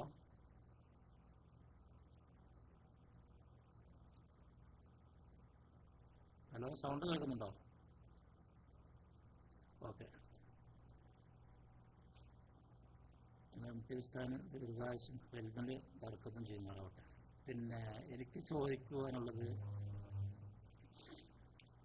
റിയൽ എസ്റ്റേറ്റുമായിട്ട് ബന്ധപ്പെട്ട ചോദ്യം. അതായത് ഈ റിയൽ എസ്റ്റേറ്റ് കുറെ സ്ഥലം വാങ്ങിയിട്ടാൽ അത് കച്ചവടത്തിന്റെ സക്കാത്തിൽ പെടുമോ? പിന്നെ അതല്ല പണത്തിന്റെ സക്കാത്തിലാണ് പെടുക. അത് സ്ഥലം വാങ്ങിയിട്ടു, പക്ഷെ അതുകൊണ്ട് കാര്യങ്ങളൊന്നുമില്ല. അത് വന്നു കഴിഞ്ഞാൽ വിൽക്കണം എന്നുള്ള ഉദ്ദേശത്തിൽ വാങ്ങിയിട്ട് പക്ഷെ വിറ്റ് പോകുന്നില്ല. അപ്പൊ അതിന്റെ സക്കാത്ത് ഏത് രൂപേണ എങ്ങനെയാണ് കൊടുക്കേണ്ടത്, എങ്ങനെയൊക്കെ ടൈം ഒന്ന് ശരിയാക്കി തെറ്റില്ല. ഓക്കെ, അസ്സലാമു അലൈക്കും.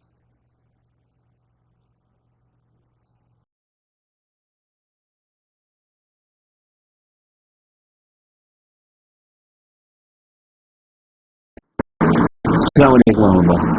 നമ്മൾ ഈ CM അലി പിന്നെ ആനമങ്ങാട് എന്ന് പറഞ്ഞ ഈ സഹോദരന്റെ പിന്നെ ചോദ്യം എന്താണ് അദ്ദേഹം പറയുന്നത് എന്നുള്ളത് കേൾക്കുന്നില്ല. പിന്നെ എന്താണ് നിങ്ങളാരെങ്കിലും കേൾക്കുന്നുണ്ടോ? എനിക്ക് എന്റെ ഈ പിന്നെ എന്താ പറയാ ഈ ടാബ്ലറ്റ്സ് ഈ ലാപ്ടോപ്പ് സിസ്റ്റം സൗണ്ട് തീരെ വരുന്നില്ല. പിന്നെ ഇയർഫോൺ കുത്തി നോക്കുമ്പോൾ അത് കൂക്കുകയാണ്, മൈക്കല്ല എന്ന് പറയുന്നത്. അപ്പൊ CM അലി ആനമങ്ങാടിന്റെ സംസാരം എന്താണെന്നത് കേൾക്കുന്നില്ല. അപ്പൊ നേരത്തെ നമ്മുടെ പിന്നെ അമീർ ഇരിങ്ങല്ലൂർ സാഹിബിന്റെ സംസാരം കേട്ടു. മുഹിയുദ്ദീൻ അൽ എന്ന് പറയുന്ന ആരാണ്? നമ്മൾ അസേരിയാണോ? അദ്ദേഹം കൈപ്പൊന്നിച്ചിട്ടുണ്ട്. ഏതായാലും അലി ആനമങ്ങാടിന്റെ സൗണ്ട് കേൾക്കാത്തത് കൊണ്ട് പിന്നെ എനിക്ക് പ്രതികരിക്കാൻ സാധിക്കുന്നില്ല. ഈ മുഹിയുദ്ദീൻ അസേരി ആണോ എന്തറിയില്ല. അദ്ദേഹത്തിന്റെ പിന്നെ കൈപ്പൊന്നിച്ചില്ല. ഞാൻ അദ്ദേഹത്തിന് വേണ്ടി മൈക്ക ഒഴിവാക്കി കൊടുക്കും. എനിക്ക് അറിയുന്ന ചോദ്യങ്ങൾക്ക് ഉത്തരം അറിയെങ്കിൽ മാത്രമേ മറുപടി പറയുള്ളൂ, ഇല്ലെങ്കിൽ ഞാൻ അറിയില്ല എന്ന് പറയും.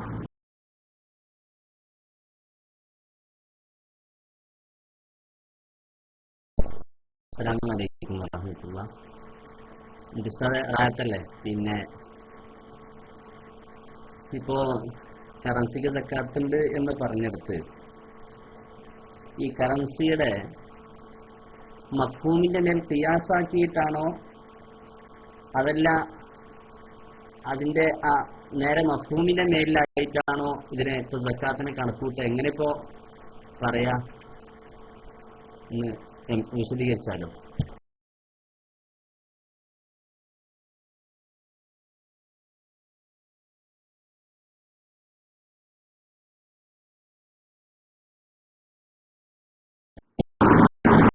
അസ്സലാമു അലൈക്കും വറഹ്മത്തുള്ളാഹി. ഞാൻ പറയുന്നത് കേൾക്കുന്നുണ്ടോ സുഹൃത്തുക്കളെ? ഹലോ, കേൾക്കുന്നുണ്ടല്ലേ? ഇപ്പോ നമ്മുടെ മുഹിയുദ്ദീൻ അസേരി അദ്ദേഹത്തിന്റെ ചോദ്യം ഞാൻ കേൾക്കുന്നില്ല. അമീർ സാഹിബ് അദ്ദേഹത്തിന്റെ ചോദ്യം റിപ്പീറ്റ് ചെയ്ത് കുറച്ച് ഉറക്കണമെന്ന് ചോദിച്ചാൽ അദ്ദേഹത്തിന്റെ സൗണ്ട് ഞാൻ കേട്ടിട്ടില്ല. എന്റെ സിസ്റ്റത്തിന്റെ തകരാറാണ്. അപ്പൊ അമീർ സാഹിബ് അതൊന്ന് റിപ്പീറ്റ് ചെയ്യും. അദ്ദേഹത്തിന്റെ ചോദ്യം നിങ്ങളൊന്ന് റിപ്പീറ്റ് ചെയ്യാൻ നിങ്ങൾക്ക് കേൾക്കാമെന്നാണ് തോന്നുന്നത്.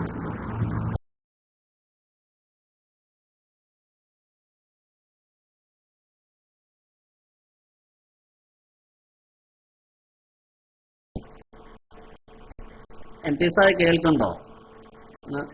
കേൾക്കുന്നുണ്ടെങ്കിൽ എസ് അടിക്കും. മറ്റുള്ള ആളുകൾക്ക് കേൾക്കുന്നുണ്ട്. സാഹിന്റെ സിസ്റ്റത്തിന്റെ തകരാറായിരിക്കും. സാഹിന് കേൾക്കുന്നുണ്ടോ? എന്നാ മറ്റുള്ള ആരെങ്കിലും ഒന്ന് പറഞ്ഞേക്ക്. നഖദൈനി എന്ന വാക്കിന്റെ മേൽ ഖിയാസാക്കിയതാണോ അതല്ല അതിന്റെ മഫ്ഹൂമിന്റെ മേൽ ബാക്കിയുള്ള ആളുകൾ കേൾക്കുന്നില്ലേ?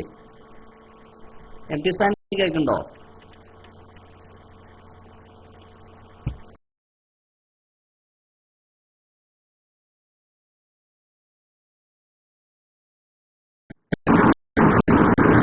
അസ്സലാമു അലൈക്കും വറഹ്മത്തുള്ളാഹി. വളരെ ഞാൻ നിങ്ങളോട് ക്ഷമ ചോദിക്കാണ്. എനിക്ക് കേൾക്കാൻ സാധിക്കുന്നില്ല. അതിനുള്ള കാരണം എന്താ വെച്ചാൽ എന്റെ ഈ സിസ്റ്റത്തില് കാര്യമായ തകരാറുണ്ട്. സൗണ്ടിന് ഇതിന് പുറത്തേക്ക് വരുന്നില്ല. അതേ സമയത്ത് വേറെ സിസ്റ്റം ഉണ്ട്. ആ സിസ്റ്റത്തില് നെറ്റ് സെറ്റർ ഉപയോഗിച്ച് കണ്ട് ആ സിസ്റ്റത്തിൽ സൗണ്ടൊക്കെ ഉണ്ടാവും വിചാരിച്ചു. അപ്പൊ നോക്കുമ്പോൾ നമ്മുടെ മൊബൈലിന്റെ നെറ്റ് അതിലേക്ക് കണക്ട് ചെയ്യാൻ പറ്റിയില്ല. അപ്പൊ ഞാൻ തൽക്കാലം മറ്റൊരു സിസ്റ്റത്തിലാണ് ഇപ്പൊ സംസാരിച്ചിരുന്നത്. അതിനാണെങ്കിലോ ശബ്ദം കേൾക്കുന്നില്ല. അപ്പോ പിന്നെ എനിക്കെന്ത് ചെയ്യും? അദ്ദേഹത്തിന്റെ ചോദ്യം എനിക്ക് കേൾക്കാൻ പറ്റാത്തതുകൊണ്ടാണ്. വലിയൊരു പ്രശ്നമുണ്ട്. വേറെന്തെങ്കിലും മാർഗമുണ്ടോ?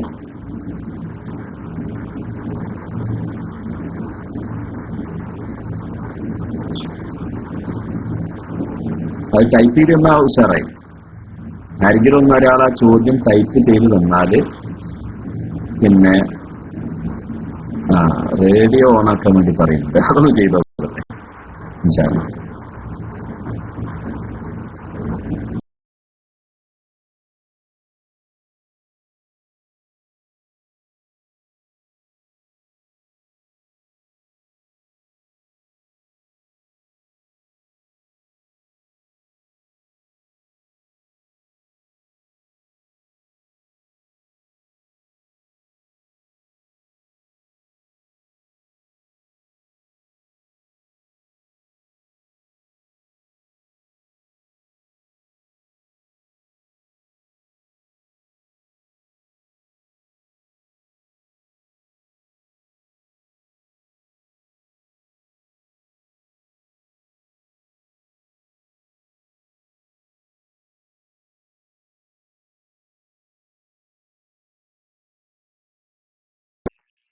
അസ്സലാമലൈക്കും വറഹ്മത്തുള്ളാഹി.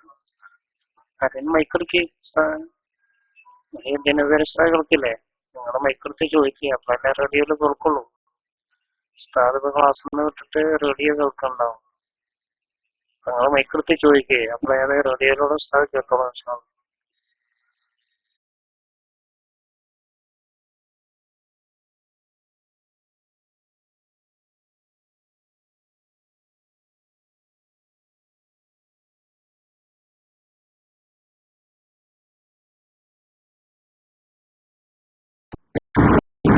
അസ്സലാമു അലൈക്കും. ഞാനിപ്പോ റേഡിയോ ഓൺ ആക്കിയിട്ടുണ്ട്. അപ്പോ ലാസ്റ്റ് സംസാരമാണ് ഇപ്പൊ ഇതിൽ വന്നത്. അപ്പോ മീദുൽ അസറിന്റെ ആ ചോദ്യം പിന്നെ ടൈം കഴിഞ്ഞു പോയി. അപ്പൊ ഞാൻ അദ്ദേഹം ഒന്നുകൂടി ചോദ്യം ആവർത്തിച്ച് എനിക്ക് കേൾക്കാൻ കഴിയും. ഇൻഷാ അല്ലാഹ്. അസ്സലാമു അലൈക്കും.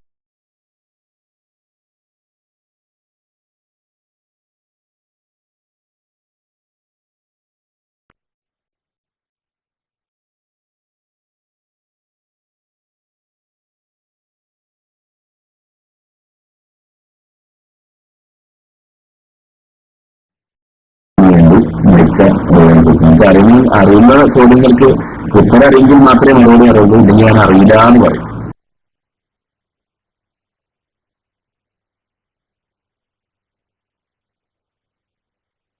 അസ്സലാമു അലൈക്കും വറഹ്മത്തുള്ളാഹി.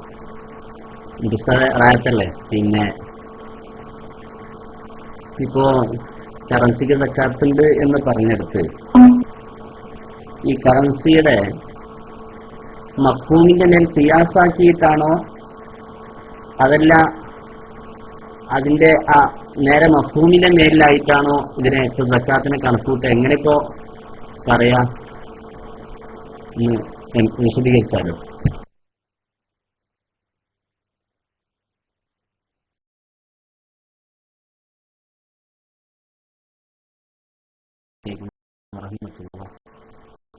പിന്നെ എംതിസായി കേട്ടിട്ടുണ്ടോന്ന് അറിയില്ല. വന്നിട്ടില്ലേ?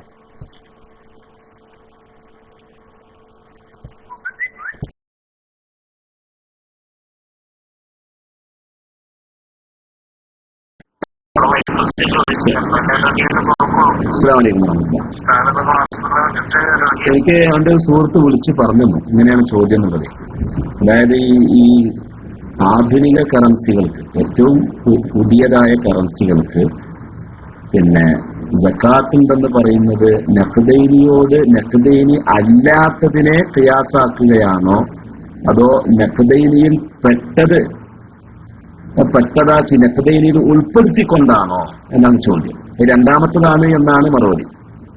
കാരണം ഈ അസ്നാഫിന്റെ അഥവാ സക്കാത്ത് നിർബന്ധമാകുന്ന വസ്തുക്കളുടെ സിൻഫിൽ പെടാത്ത ഒമ്പതാമത്തെ ഒരു ഇനത്തെ ഈ 8 ഇനത്തിനോട് ഖിയാസാക്കപ്പെടുകയില്ല, മറിച്ച് ഒമ്പതാമത്തെ ഒരു ഇനത്തെ ഖിയാസാക്കപ്പെടുകയില്ല. ഇത് നഖ്ദൈനിയിൽ പെട്ടതാണ്. നഖ്ദിയ്യത്ത് എന്ന ഇല്ലത്ത് നഖ്ദൈനിയിൽ പെട്ടു പറയും. നഖ്ദൈനി എന്ന് പറഞ്ഞാൽ 2 നഖ്ദുകൾ എന്നാണ്. 2 നഖ്ദൈനി പിന്നെ മൂന്നാമത്തെ ഒന്ന് പെട്ടാൽ അതിനൊരു 3 ആവില്ലേ? അപ്പോൾ ഇത് നുഖൂദായി മാറും. അതേസമയത്ത് നഖ്ദിയ്യത്ത് എന്നതിൽ ഉൾപ്പെട്ടു. അതുകൊണ്ടാണ് അതിനെപ്പറ്റി ഖിയാമിഹി മഖാമ പിന്നെ മഖാമ നഖ്ദൈനിന്റെ സ്ഥാനത്ത് വന്നു കയറാൻ നഖ്ദ് തന്നെയാണ്. നഖ്ദിയ്യത്ത് എന്ന ഇല്ലത്ത് ആ ഒരു പദവി അതിന് ലഭിച്ചു എന്ന നിലക്കാണ്. അല്ലാതെ നഖ്ദ് അല്ലാത്ത ഒന്നിനെ എന്താക്കിയതല്ല, ഖിയാസാക്കിയതല്ല.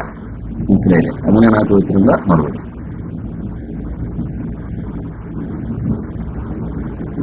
CM അലി ആരമങ്ങാട് ചോദിച്ചത് റിയൽ എസ്റ്റേറ്റിനെ കുറിച്ചാണ് എന്ന് പറയുന്നുണ്ട്. അത് ഇപ്പൊ ഇവിടെ ചർച്ച ചെയ്യുന്നില്ല. ഇപ്പൊ ഇവിടെ കറൻസി സക്കാത്തിനെ സംബന്ധിച്ച് മാത്രമാണ് ചർച്ച ചെയ്യുന്നത്. പിന്നെ ഈ വിഷയത്തില് നമ്മുടെ മൗഹിബത്തു ദിൽ ഫദ്ൽ എന്നുള്ള ഇമാം തിർമസിയുടെ കിതാബുണ്ടല്ലോ, അഥവാ ഇബ്നു ഹജർ ഹൈത്തമി റളിയല്ലാഹു തആല അൻഹുവിന്റെ പിന്നെ ഷർഹ് ബാഖിന്റെ ഷർഹായ ഈ നാസിർ കുഴിമണ്ണ എന്തോന്ന് ചോദിക്കുന്നു. നിങ്ങളുടെ ചോദ്യം ഒന്നും അതിൽ റിപ്പീറ്റ് ചെയ്തു, ഞാനത് ഡിലീറ്റ് ആക്കി. ഒന്നായിട്ട് മെസ്സേജുകൾ വന്നപ്പോ ഡിലീറ്റ് ആക്കിയതാണ്. പിന്നെ എന്താ പറഞ്ഞത്, ഈ ഷർഹ് ബാഖിന്റെ വ്യാഖ്യാനമായ മൗഹിബത്തു ദിൽ ഫദ്ലിൽ ഇമാം തിർമസി, അദ്ദേഹം ഒരു പിൽക്കാല പണ്ഡിതനാണ്. അദ്ദേഹം പറയുന്ന ഒരു കൂട്ടത്തിൽ അദ്ദേഹം പറയുന്നുണ്ട്, അന്നുണ്ടായിരുന്ന കറൻസികള് കടത്തിന്റെ രേഖയാണോ അതോ ഫുലൂസിന്റെ സ്ഥാനത്തുള്ള കച്ചവടച്ചരക്കാണോ? കച്ചവടച്ചരക്കാണെങ്കിൽ കച്ചവടച്ചരക്ക് എന്ന നിലക്ക് സക്കാത്ത് നിർബന്ധമാകും. അല്ല, സ്വർണ്ണ വെള്ളി ഇവയ്ക്കുള്ള ഒരു കടത്തിന്റെ പ്രാതിനിധ്യ സ്വഭാവമുള്ള പ്രാതിനിധ്യ പണമാണോ, അല്ലെങ്കിൽ സനദാത്തുൽ ദഹബി വൽ ഫിദ്ദ സ്വർണ്ണവെള്ളിയുടെ രേഖയാണോ എന്നുള്ള ചർച്ചയില് അദ്ദേഹം പറയുന്നത് സ്വർണ്ണവെള്ളിയുടെ രേഖയാണ് എന്ന നിലക്ക് കൊല്ലം കൂടുമ്പോ സക്കാത്ത് കൊടുക്കണം. പറഞ്ഞാല് അത് പിന്നെ സ്വർണം അല്ലെങ്കിൽ വെള്ളിയായിട്ട് സക്കാത്ത് കൊടുക്കണം. നോട്ട് കൊടുക്കാൻ പറ്റില്ല എന്ന് തന്നെ പറയുന്നുണ്ട്. സ്വർണത്തിന്റെ രേഖയാണെങ്കിൽ സ്വർണം സക്കാത്ത് കൊടുക്കണം, വെള്ളിയുടെ രേഖയാണെങ്കിൽ വെള്ളി തന്നെ സക്കാത്തായിട്ട് കൊടുക്കണം എന്ന് അദ്ദേഹം പറയുന്നുണ്ട്. അപ്പൊ അവിടെ ഒരു ചോദ്യം ചോദിക്കുന്നുണ്ട്. എന്താണ്? ഇവിടെ ഇപ്പോ നമ്മളിപ്പോ നോട്ട് കൊടുത്തിട്ടൊരു സാധനം വാങ്ങാം. നോട്ട് കൊടുത്തിട്ടൊരു സാധനം വാങ്ങുമ്പോ ഈ നോട്ടിന് പകരം, അല്ലെങ്കിൽ 1000 റുപ്യ എന്ന ഈ നോട്ടിന് പകരം, എന്റെ കീശയിലുള്ള ഈ നോട്ടിന് പകരം ഞാൻ നിങ്ങളുടെ അടുക്കൽ നിന്നൊരു ഫാന് വാങ്ങിയെന്നാ പറയുന്നത്. അപ്പോ ഇവിടെ ഇപ്പോ ഈ നോട്ട് എന്ന് പറഞ്ഞാൽ ഗവൺമെന്റിൽ നിന്ന് കിട്ടാനുള്ള സ്വർണത്തിന്റെ ഒരു പ്രാതിനിധ്യ കടരേഖയാണെന്നൊന്നും ഇപ്പൊ അവിടെ വ്യക്തമായി പറയുന്നില്ലല്ലോ. പിന്നെ എങ്ങനെയാണത് ആ നിലയ്ക്ക് അതിന് സക്കാത്തുണ്ട് എന്ന് ചർച്ച ചെയ്യുക എന്ന ചോദ്യത്തിന് ബഹുമാനപ്പെട്ടവർ പറയുന്നുണ്ട്, അതങ്ങനെ പറഞ്ഞിട്ടില്ലെങ്കിലും ഇസ്തിലാഹ്, ഈ കറൻസികളെ നിശ്ചയിച്ച ആളുകളുടെ ഇസ്തിലാഹ് അങ്ങനെയായതുകൊണ്ടും ജനങ്ങൾക്കിടയിൽ അത് അനിഷേധ്യമായ വിധത്തിൽ അത് പ്രചരിതമായതുകൊണ്ടും അത് യുനസ്സലു മൻസിലത്തെ തസ്രീഹി എന്ന് പറയുന്നുണ്ട്. ഇത് എനിക്ക് കിട്ടാനുള്ള കടത്തിന് പകരമാണ് ഞാൻ നിങ്ങളുടെ അടുക്കൽ നിന്ന് ഫാൻ വാങ്ങിയത്. എനിക്ക് ഗവൺമെന്റിൽ നിന്ന് കിട്ടാൻ 1000 റുപ്യാന്റെ മൂല്യമുള്ള സ്വർണം കിട്ടാനുണ്ട്. ആ കിട്ടാനുള്ള പണത്തിന് പകരമാണ് ഞാൻ നിങ്ങളിൽ നിന്നൊരു ഫാൻ വാങ്ങുന്നത് എന്ന് പറയുന്നതിന് തുല്യമാണ്. അതിന്റെ സ്ഥാനത്ത് ഇത് നിൽക്കുന്നതാണ്, അല്ലെങ്കിൽ അതിന്റെ സ്ഥാനത്ത് ഇതിനെ ഇറക്കപ്പെടുന്നതാണ് എന്ന് പറയുന്നു. അപ്പൊ എന്നതുപോലെ ഉള്ളൊരു പ്രയോഗമാണ് നഖദീയത്തിന്റെ വിഷയത്തില്. എന്താണ്? സ്വർണം വെള്ളി എന്നുള്ള നോക്കുമ്പോ കറൻസിയെ അതിനോട് ഖിയാസാക്കണം. ഖിയാസ് എന്ന് പറയുമ്പോൾ മുജ്തഹിദീങ്ങളുടെ ഖിയാസല്ല, സ്വയം ഇല്ലത്ത് കണ്ടുപിടിച്ച് കണ്ട് ഖിയാസാക്കുന്ന ആ ഖിയാസല്ല, മറിച്ച് ഫുഖഹാഇന്റെ ഇല്ലത്തിൽ ഉൾപ്പെട്ടതിനെ നമ്മൾ ചേർത്താണ്. അങ്ങനെ എത്രയോ കാര്യങ്ങൾ ഇപ്പൊ പുതിയതുണ്ടാകുന്ന കാര്യങ്ങളൊക്കെ നമ്മൾ എന്ത് ചെയ്യുന്നല്ലോ, ഫുഖഹാ പറഞ്ഞ പൊതുവായ തത്വത്തിലോ അല്ലെങ്കിൽ നദീറായ മസലിനോടോ ഒക്കെ ചേർത്ത് സംസാരിക്കുന്നുണ്ടല്ലോ. ഇമാം തെർമസി തന്നെ അദ്ദേഹത്തിന്റെ മൗഹിബയിൽ ഈ വിഷയം ചർച്ച ചെയ്തപ്പോ അദ്ദേഹത്തിന്റെ ഉസ്താദിൽ നിന്ന് ഉദ്ധരിച്ചുകൊണ്ട് പറയുന്നുണ്ട്, ഈ കറൻസികൾ ഒന്നുകിൽ അത് സ്വർണ്ണവെള്ളിയോട് അങ്ങോട്ട് ചേർക്കപ്പെടാം, അതല്ലെങ്കിൽ ഫുലൂസിനോട് ഇങ്ങോട്ട് ചേർക്കപ്പെടാം. ഇനി അത് ഏതിനോടാണ് ചേർക്കപ്പെടേണ്ടത്, ഏതാണ് കൂടുതൽ ഉചിതമായത്? അപ്പൊ അത് ഇമാം ഷാഫിഈ തങ്ങളുടെ ഖിയാസാണ്, അല്ലെങ്കിൽ മുജ്തഹിദീങ്ങളായ ഇമാമുമാർ നടത്തിയ ഖിയാസിന്റെ പടിയാണ് എന്നൊന്നും ആരും മനസ്സിലാക്കണ്ട. പിന്നെ അടുത്ത ചോദ്യം, 5-ാം തീയതി സക്കാത്തിന് സമയം തികഞ്ഞ് 1 ലക്ഷം കയ്യിലുണ്ട്. 7-ാം തീയതി നോട്ടുകളുടെ മൂല്യം നഷ്ടപ്പെട്ടാൽ സക്കാത്ത് കൊടുക്കണോ? അത് കൊടുക്കണം. ഒരു കൊല്ലം അവന്റെ അടുക്കൽ മൂല്യമുള്ള സക്കാത്തിന്റെ നോട്ടുണ്ടായല്ലോ, അപ്പൊ അതിന്റെ 2% കൊടുക്കണം. പിന്നെ ഈ സക്കാത്തിന്റെ ബാബിലുള്ള നഖ്ദിയത്ത് എന്ന് പറഞ്ഞാൽ എന്താണ്? അത് സൃഷ്ടിപ്പുപരമായ നഖ്ദിയത്ത് തന്നെ ആയിക്കൊള്ളുന്നില്ല. സ്വർണത്തിനും വെള്ളിയുടെയും മൂല്യം എന്ന് പറയുന്നത് അതിന്റെ സൃഷ്ടിപ്പിൽ തന്നെ ഉള്ളതാണെങ്കിലും സൃഷ്ടിപ്പ് കൊണ്ട് തന്നെ ഉണ്ടാവണം. അതിന്റെ ആ ഖുസൂസിയത്തിന് പ്രത്യേകതയൊന്നുമില്ല. സൃഷ്ടിപ്പ് കൊണ്ടാണ്, അവയുടെ ജന്മസിദ്ധമായ സ്വഭാവമാണ് നഖ്ദിയത്ത്. അപ്പൊ ആ നഖ്ദിയത്തിന് പ്രാബല്യത്തിലില്ലെങ്കിലും, അഥവാ ജനങ്ങൾ സ്വർണ്ണവെള്ളിയെ പണമായിട്ട് വിനിയോഗിക്കുന്നില്ലെങ്കിലും നഖ്ദിയത്ത് എന്നുള്ളതിൽ അതിന്റെ ജന്മസിദ്ധമായ ഗുണമായതിനാൽ അതിൽ ഒളിഞ്ഞു കിടക്കുകയാണ്, മുസ്തഖിന്നായി കിടക്കുകയാണ്. പക്ഷെ അത് ജന്മസിദ്ധമാവണം എന്നുള്ള ആ ഒരു ഖുസൂസിയത്ത്, ഖുസൂസിഹി അത് ഖിൽഖിയത്തിന്റെ ഖുസൂസിയത്തില്ല. ഖിൽഖിയത്ത് കൊണ്ടാണ് നഖ്ദിയത്ത് സ്വർണ്ണവെള്ളിക്കുണ്ടായതെങ്കിലും ഖിൽഖിയത്ത് കൊണ്ട് തന്നെ ആവണം എന്നില്ല എന്നാണ് ഫുഖഹാഇന്റെ ഇല്ലത്തുകളിൽ നിന്ന് മനസ്സിലാക്കാൻ സാധിക്കുന്നത്. മൈക്ക് റിലീസ് ചെയ്യാം.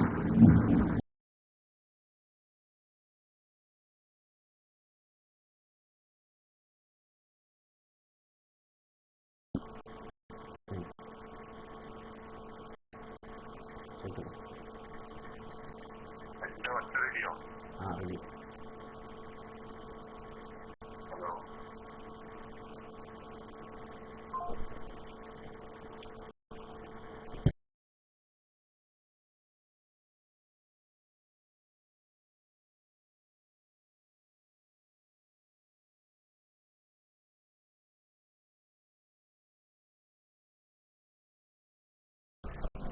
അസ്സലാമു വറഹ്മത്തുള്ളാഹി. മൊയ്തീൻ നദീർ ഉസ്താദിന്റെ സൗണ്ട് എന്താ പറ്റപ്പോയല്ലോ? എം ടി ദാരിമി ഉസ്താദ് ഇപ്പൊ കേൾക്കണ്ട? എം ടി ഉസ്താദ് കേൾക്കണ്ട?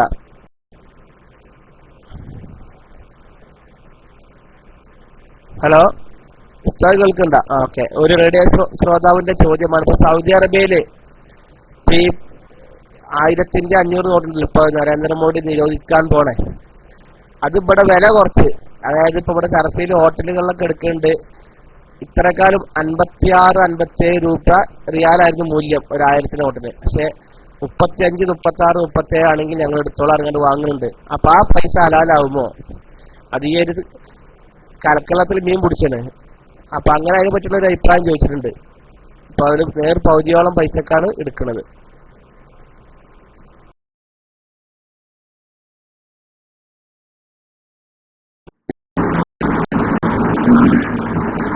ആ ചോദ്യത്തിന് ഇപ്പൊ തൽക്കാലം മറുപടി പറയുന്നില്ല.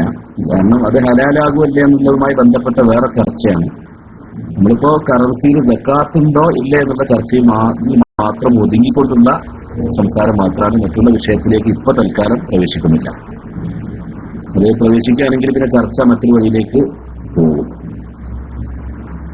അതുകൊണ്ട് ഇവിടെ സ്വർണം വെള്ളി എന്നുള്ളതിനെ പറ്റി നഖദാനി പല ഇബാറത്തുകളുണ്ട്. കിതാബു സക്കാത്തി ദഹബി വൽ ഫിദ്ദ എന്ന ഇബാറത്താണ് പൊതുവിൽ അസഹാബും അതുപോലെ തന്നെ ഇമാം നബിയുടെ റൗദയിലും ഷറൽ മുഹദ്ദബിൽ ഷിറാസ് ഇമാമൊക്കെ മുഹദ്ദബിലൊക്കെ ഇബാറത്തിട്ടുള്ളത് കിതാബു ദഹബി വൽ ഫിദ്ദ ആണ്. അതേസമയത്ത് കിതാബിൻ നഖദൈനി എന്ന ഇബാറത്തിട്ട സ്ഥലങ്ങളുണ്ട്. 2 നാണയങ്ങളുടെ സക്കാത്ത്. കിതാബു സക്കാത്തിൻ നഖദി നാണയത്തിന്റെ സക്കാത്ത് എന്ന് പറയുന്ന സ്ഥലങ്ങളുണ്ട്. കിതാബിൻ നാബ്ദി എന്ന് പറയുന്ന സ്ഥലമുണ്ട്. അങ്ങനെ പല പല കിതാബുകളിലും പല സൈസ് ഇബാറത്തുകളാണ് ഇട്ടിട്ടുള്ളത്. ഏതായാലും ഈ നഖദിയത്ത് എന്നുള്ളത് സ്വർണ്ണവെള്ളിക്ക് ആ സ്വർണ്ണവെള്ളിയിലുള്ള സക്കാത്തിന്റെ ഇല്ലത്തായ നഖദിയത്ത് അത് ആധുനിക കറൻസികൾക്ക് ഉണ്ട് എന്ന് പണ്ഡിതന്മാർ പറയുന്നു. അപ്പോ ആ കറൻസിയെ സക്കാത്തുണ്ട് എന്ന് പറയുന്നത് അതിന് നമ്മൾ ഖിയാസിനോ ഇൽഹാഖിന് എന്താണ് പേര് കൊടുക്കേണ്ടത് എന്നുള്ളതാണ്. അത് നമ്മൾ ഒന്നുകൂടി വിശകലനം ചെയ്യണം. എന്താണ് അതിന് പേര് കൊടുക്കേണ്ടത്? അതിനോട് ചേർക്കുകയാണോ അതോ അതിന് ഖിയാസിന് പറയാൻ പറ്റുമോ? ഏതായാലും അത് മുജ്തഹിദീങ്ങളായ ഇജ്തിഹാദിന്റെ ഇമാമുമാര് പറയുന്ന ആ ഖിയാസ് അല്ല എന്നുള്ള കാര്യം ഉറപ്പാണ്. കാരണം നമ്മളൊരു പുതിയ ഇല്ലത്ത് കണ്ടുപിടിച്ചിട്ട് ഒരു നെസ്സ് വാരിതായ നെസ്സ് കാണുന്നു, ആ നെസ്സിൽ നിന്നൊരു ഇല്ലത്തിനെ ഇസ്തിംബാത്ത് ചെയ്യുന്നു, എന്നിട്ട് ആ ഇസ്തിംബാത്ത് ചെയ്ത ഇല്ലത്ത് അത് മുതഅദ്ദിയത്തായ ഇല്ലത്താണെന്ന് തീരുമാനിക്കുന്നു. ആ മുതഅദ്ദിയത്തായ ഇല്ലത്ത് മറ്റു വസ്തുക്കളിലേക്ക് വിട്ടുകിടക്കുന്നുണ്ട് എന്നുള്ളതിന്റെ അടിസ്ഥാനത്തിൽ അതിനെ ഇതിനോട് ഹുക്മിൽ ചേർത്തുന്നു എന്ന് പറയുന്ന ഔദ്യോഗികമായ ആ ഒരു ഖിയാസ് ആണ് എന്ന് ഇതിനെപ്പറ്റി നമ്മൾ ആരും പറയുന്നില്ല. മറിച്ച് ഇത് ഫുഖഹാക്കൾ അവരുടെ ഗ്രന്ഥങ്ങളിൽ പറഞ്ഞ ആ ഇല്ലത്ത് അത് വെച്ചുകൊണ്ട് നമ്മൾ എന്ത് ചെയ്യണം? നമ്മളെ പുതിയൊരു സംഭവവികാസം ഉണ്ടാകുമ്പോൾ എന്തു ചെയ്യണം? പുതിയൊരു സംഭവവികാസം ഉണ്ടാകുമ്പോൾ അത് ഏതിനോടാണ് കൂടുതൽ സാദൃശ്യത, ഏതിനോടാണ് ഇതിനെ ഇൽഹാഖ് ചെയ്യേണ്ടത് എന്നുള്ള ഫുഖഹാഇന്റെ അഥവാ ഫത്വക്ക് ഉപയോഗിക്കുന്ന തുഹ്ഫ മുഗ്നി നിഹായ ഫത്ഹുൽ മുഈൻ പോലുള്ള കിതാബുകൾ, ആ കിതാബുകളിൽ ഇതിന്റെ ഇല്ലത്തായി പറഞ്ഞ ആ ഇല്ലത്ത് ഇന്നത്തെ കറൻസികളിൽ ഉണ്ടെങ്കിൽ അപ്പൊ ഈ കറൻസികളെ അതിനോട് ഇൽഹാഖ് ചെയ്യും. അപ്പൊ നഖദ് അല്ലാത്ത ഒന്നിനെ നഖദിനോട് ചേർക്കല്ല ചെയ്യുന്നത്. ആ നിലക്ക് അതിനെപ്പറ്റി അങ്ങനത്തെ ഒരു ഖിയാസ് പാടില്ല എന്നാണ്. അതേസമയത്ത് ഇത് നഖദിയത്തിൽ ഉൾപ്പെട്ടതായതുകൊണ്ട് സ്വർണ്ണവല്ലിയോട് അതിനെ ചേർത്തുന്നു. അത് ചേർത്താന്ന് പറഞ്ഞ് എന്തുകൊണ്ട് ചേർത്തി? അതിന്റെ മഖാമിൽ ഖായിമായി എന്ന് പറഞ്ഞാൽ അതിന്റെ എല്ലാ നഖദിയത്തിന്റെ സ്വഭാവങ്ങളും കറൻസിയിലും ഉണ്ട്. അപ്പൊ ആ കറൻസിക്ക് സക്കാത്ത് ഉണ്ട് എന്ന് പറയുന്നതിന് ഖിയാസിന് പേരുന്ന ആൾക്കാർ അങ്ങനെ പേരിട്ടോട്ടെ, ഇൽഹാഖിന് പേരുന്ന ആൾക്കാർ അങ്ങനെ പേരിട്ടോട്ടെ, ഈ തൻസീലിഹി മന്ദിരത്തിൽ നഖദൈനി എന്ന് പറയുന്നവർ അങ്ങനെ പറഞ്ഞോട്ടെ, ഈ ഖിയാമിഹി മഖാമൻ നഖദൈനി എന്ന് പറയുന്ന ആൾക്കാർ അങ്ങനെ പറഞ്ഞോട്ടെ. അങ്ങനെയുള്ള ചില ഇബാറത്തുകളൊക്കെ പൂർവികരായ ചില പണ്ഡിതന്മാരുടെ പ്രയോഗങ്ങളിലും വന്നിട്ടുണ്ട്. ഉദാഹരണം പറയുകയാണെങ്കിൽ മൗഹിദ ഫർമസിയുടെ കാലത്തുള്ള നോട്ടിനെ സംബന്ധിച്ചുള്ള ചർച്ചയിൽ അവർ പറയുന്നുണ്ട് സ്വർണ്ണ വെള്ളിയുടെ സ്ഥാനത്താണ് ഈ കറൻസി നോട്ടുകൾ എന്ന് അവർ പറയുന്നുണ്ട്. അവരുടെ പ്രയോഗത്തിൽ അങ്ങനത്തെ വാക്കുകൾ അവരുപയോഗിച്ചിട്ടുണ്ട്. അപ്പൊ അങ്ങനെയുള്ള ആ പ്രയോഗങ്ങൾ അത് ഏതാണ് പ്രയോഗിക്കേണ്ടത് എന്നുള്ളത്, ഏറ്റവും ഫിറ്റായ പ്രയോഗം ഏതാണ് എന്നുള്ളത് ആലിമീങ്ങൾ പണ്ഡിതന്മാര് അത് ചർച്ച ചെയ്തുകൊണ്ട് പ്രയോഗിക്കേണ്ട ഒരു സംഗതിയാണ്. ഇവിടെ നമ്മുടെ പ്രഭാഷണത്തിൽ പ്രധാനമായിട്ട് ഉദ്ദേശിക്കുന്നത് സകാത്ത് ഉണ്ടോ ഇല്ലയോ. അത് ഉണ്ട്. നഖദിയത്ത് എന്നുള്ളത് അതിൽ ഉണ്ട്. നഖദിയത്ത് ഇല്ലത്താണ്. ആ ഇല്ലത്ത് ഇതിലും ഉണ്ട്. അതുകൊണ്ട് സക്കാത്തുണ്ട്. അതിനെ സംബന്ധിച്ച് ഇനി എന്താ പറയേണ്ടത്? അതിൽ നിന്ന് അഹദ് ചെയ്തുകൊണ്ട് പറഞ്ഞ മസല എന്നോ, അതല്ലെങ്കിൽ അതിനോട് ഇൽഹാക്ക് ചെയ്തതെന്നോ, അല്ലെങ്കിൽ അതിന്റെ സ്ഥാനത്ത് നിൽക്കുന്നതെന്നോ എന്താ പറയേണ്ടത് എന്നുള്ളത് അത് ഇബാറത്ത് ഇടുന്ന സ്ഥലങ്ങളിൽ ആ ഇബാറത്ത് ഇടുന്ന ആളുകൾ അവര് കൂടിയാലോചിച്ച് പറയേണ്ട സംഗതികളാണ്. ഒറ്റയ്ക്ക് പറയാൻ കഴിയാത്ത ആളുകളാണെങ്കിൽ കൂടിയാലോചിച്ച് കുറെ ചർച്ചകൾ നടത്തിക്കൊണ്ട് പറയേണ്ടുന്ന ഒരു സംഗതിയാണ് എന്നാണ് എനിക്ക് പറയാനുള്ളത്. ഇൻഷാ അല്ലാഹ് ചോദ്യങ്ങൾ വ്യക്തമായിട്ട് കേൾക്കാത്ത ഒരു പ്രതിസന്ധി ഈ സിസ്റ്റത്തിൽ സംഭവിച്ചതുകൊണ്ട് നമുക്ക് ഇന്നത്തെ സംസാരങ്ങൾക്ക് നിർത്താം. ഇൻഷാ അല്ലാഹ് ഇത് വേണമെങ്കിൽ കൂടുതൽ വിശദമായിട്ട് നമുക്ക് ഈ വിഷയം തന്നെ മറ്റൊരു ദിവസം നമുക്ക് ക്ലാസ് എടുക്കാം. അല്ലാഹു തൗഫീഖ് ചെയ്യട്ടെ എന്ന് പറയാൻ നോക്കുന്നു.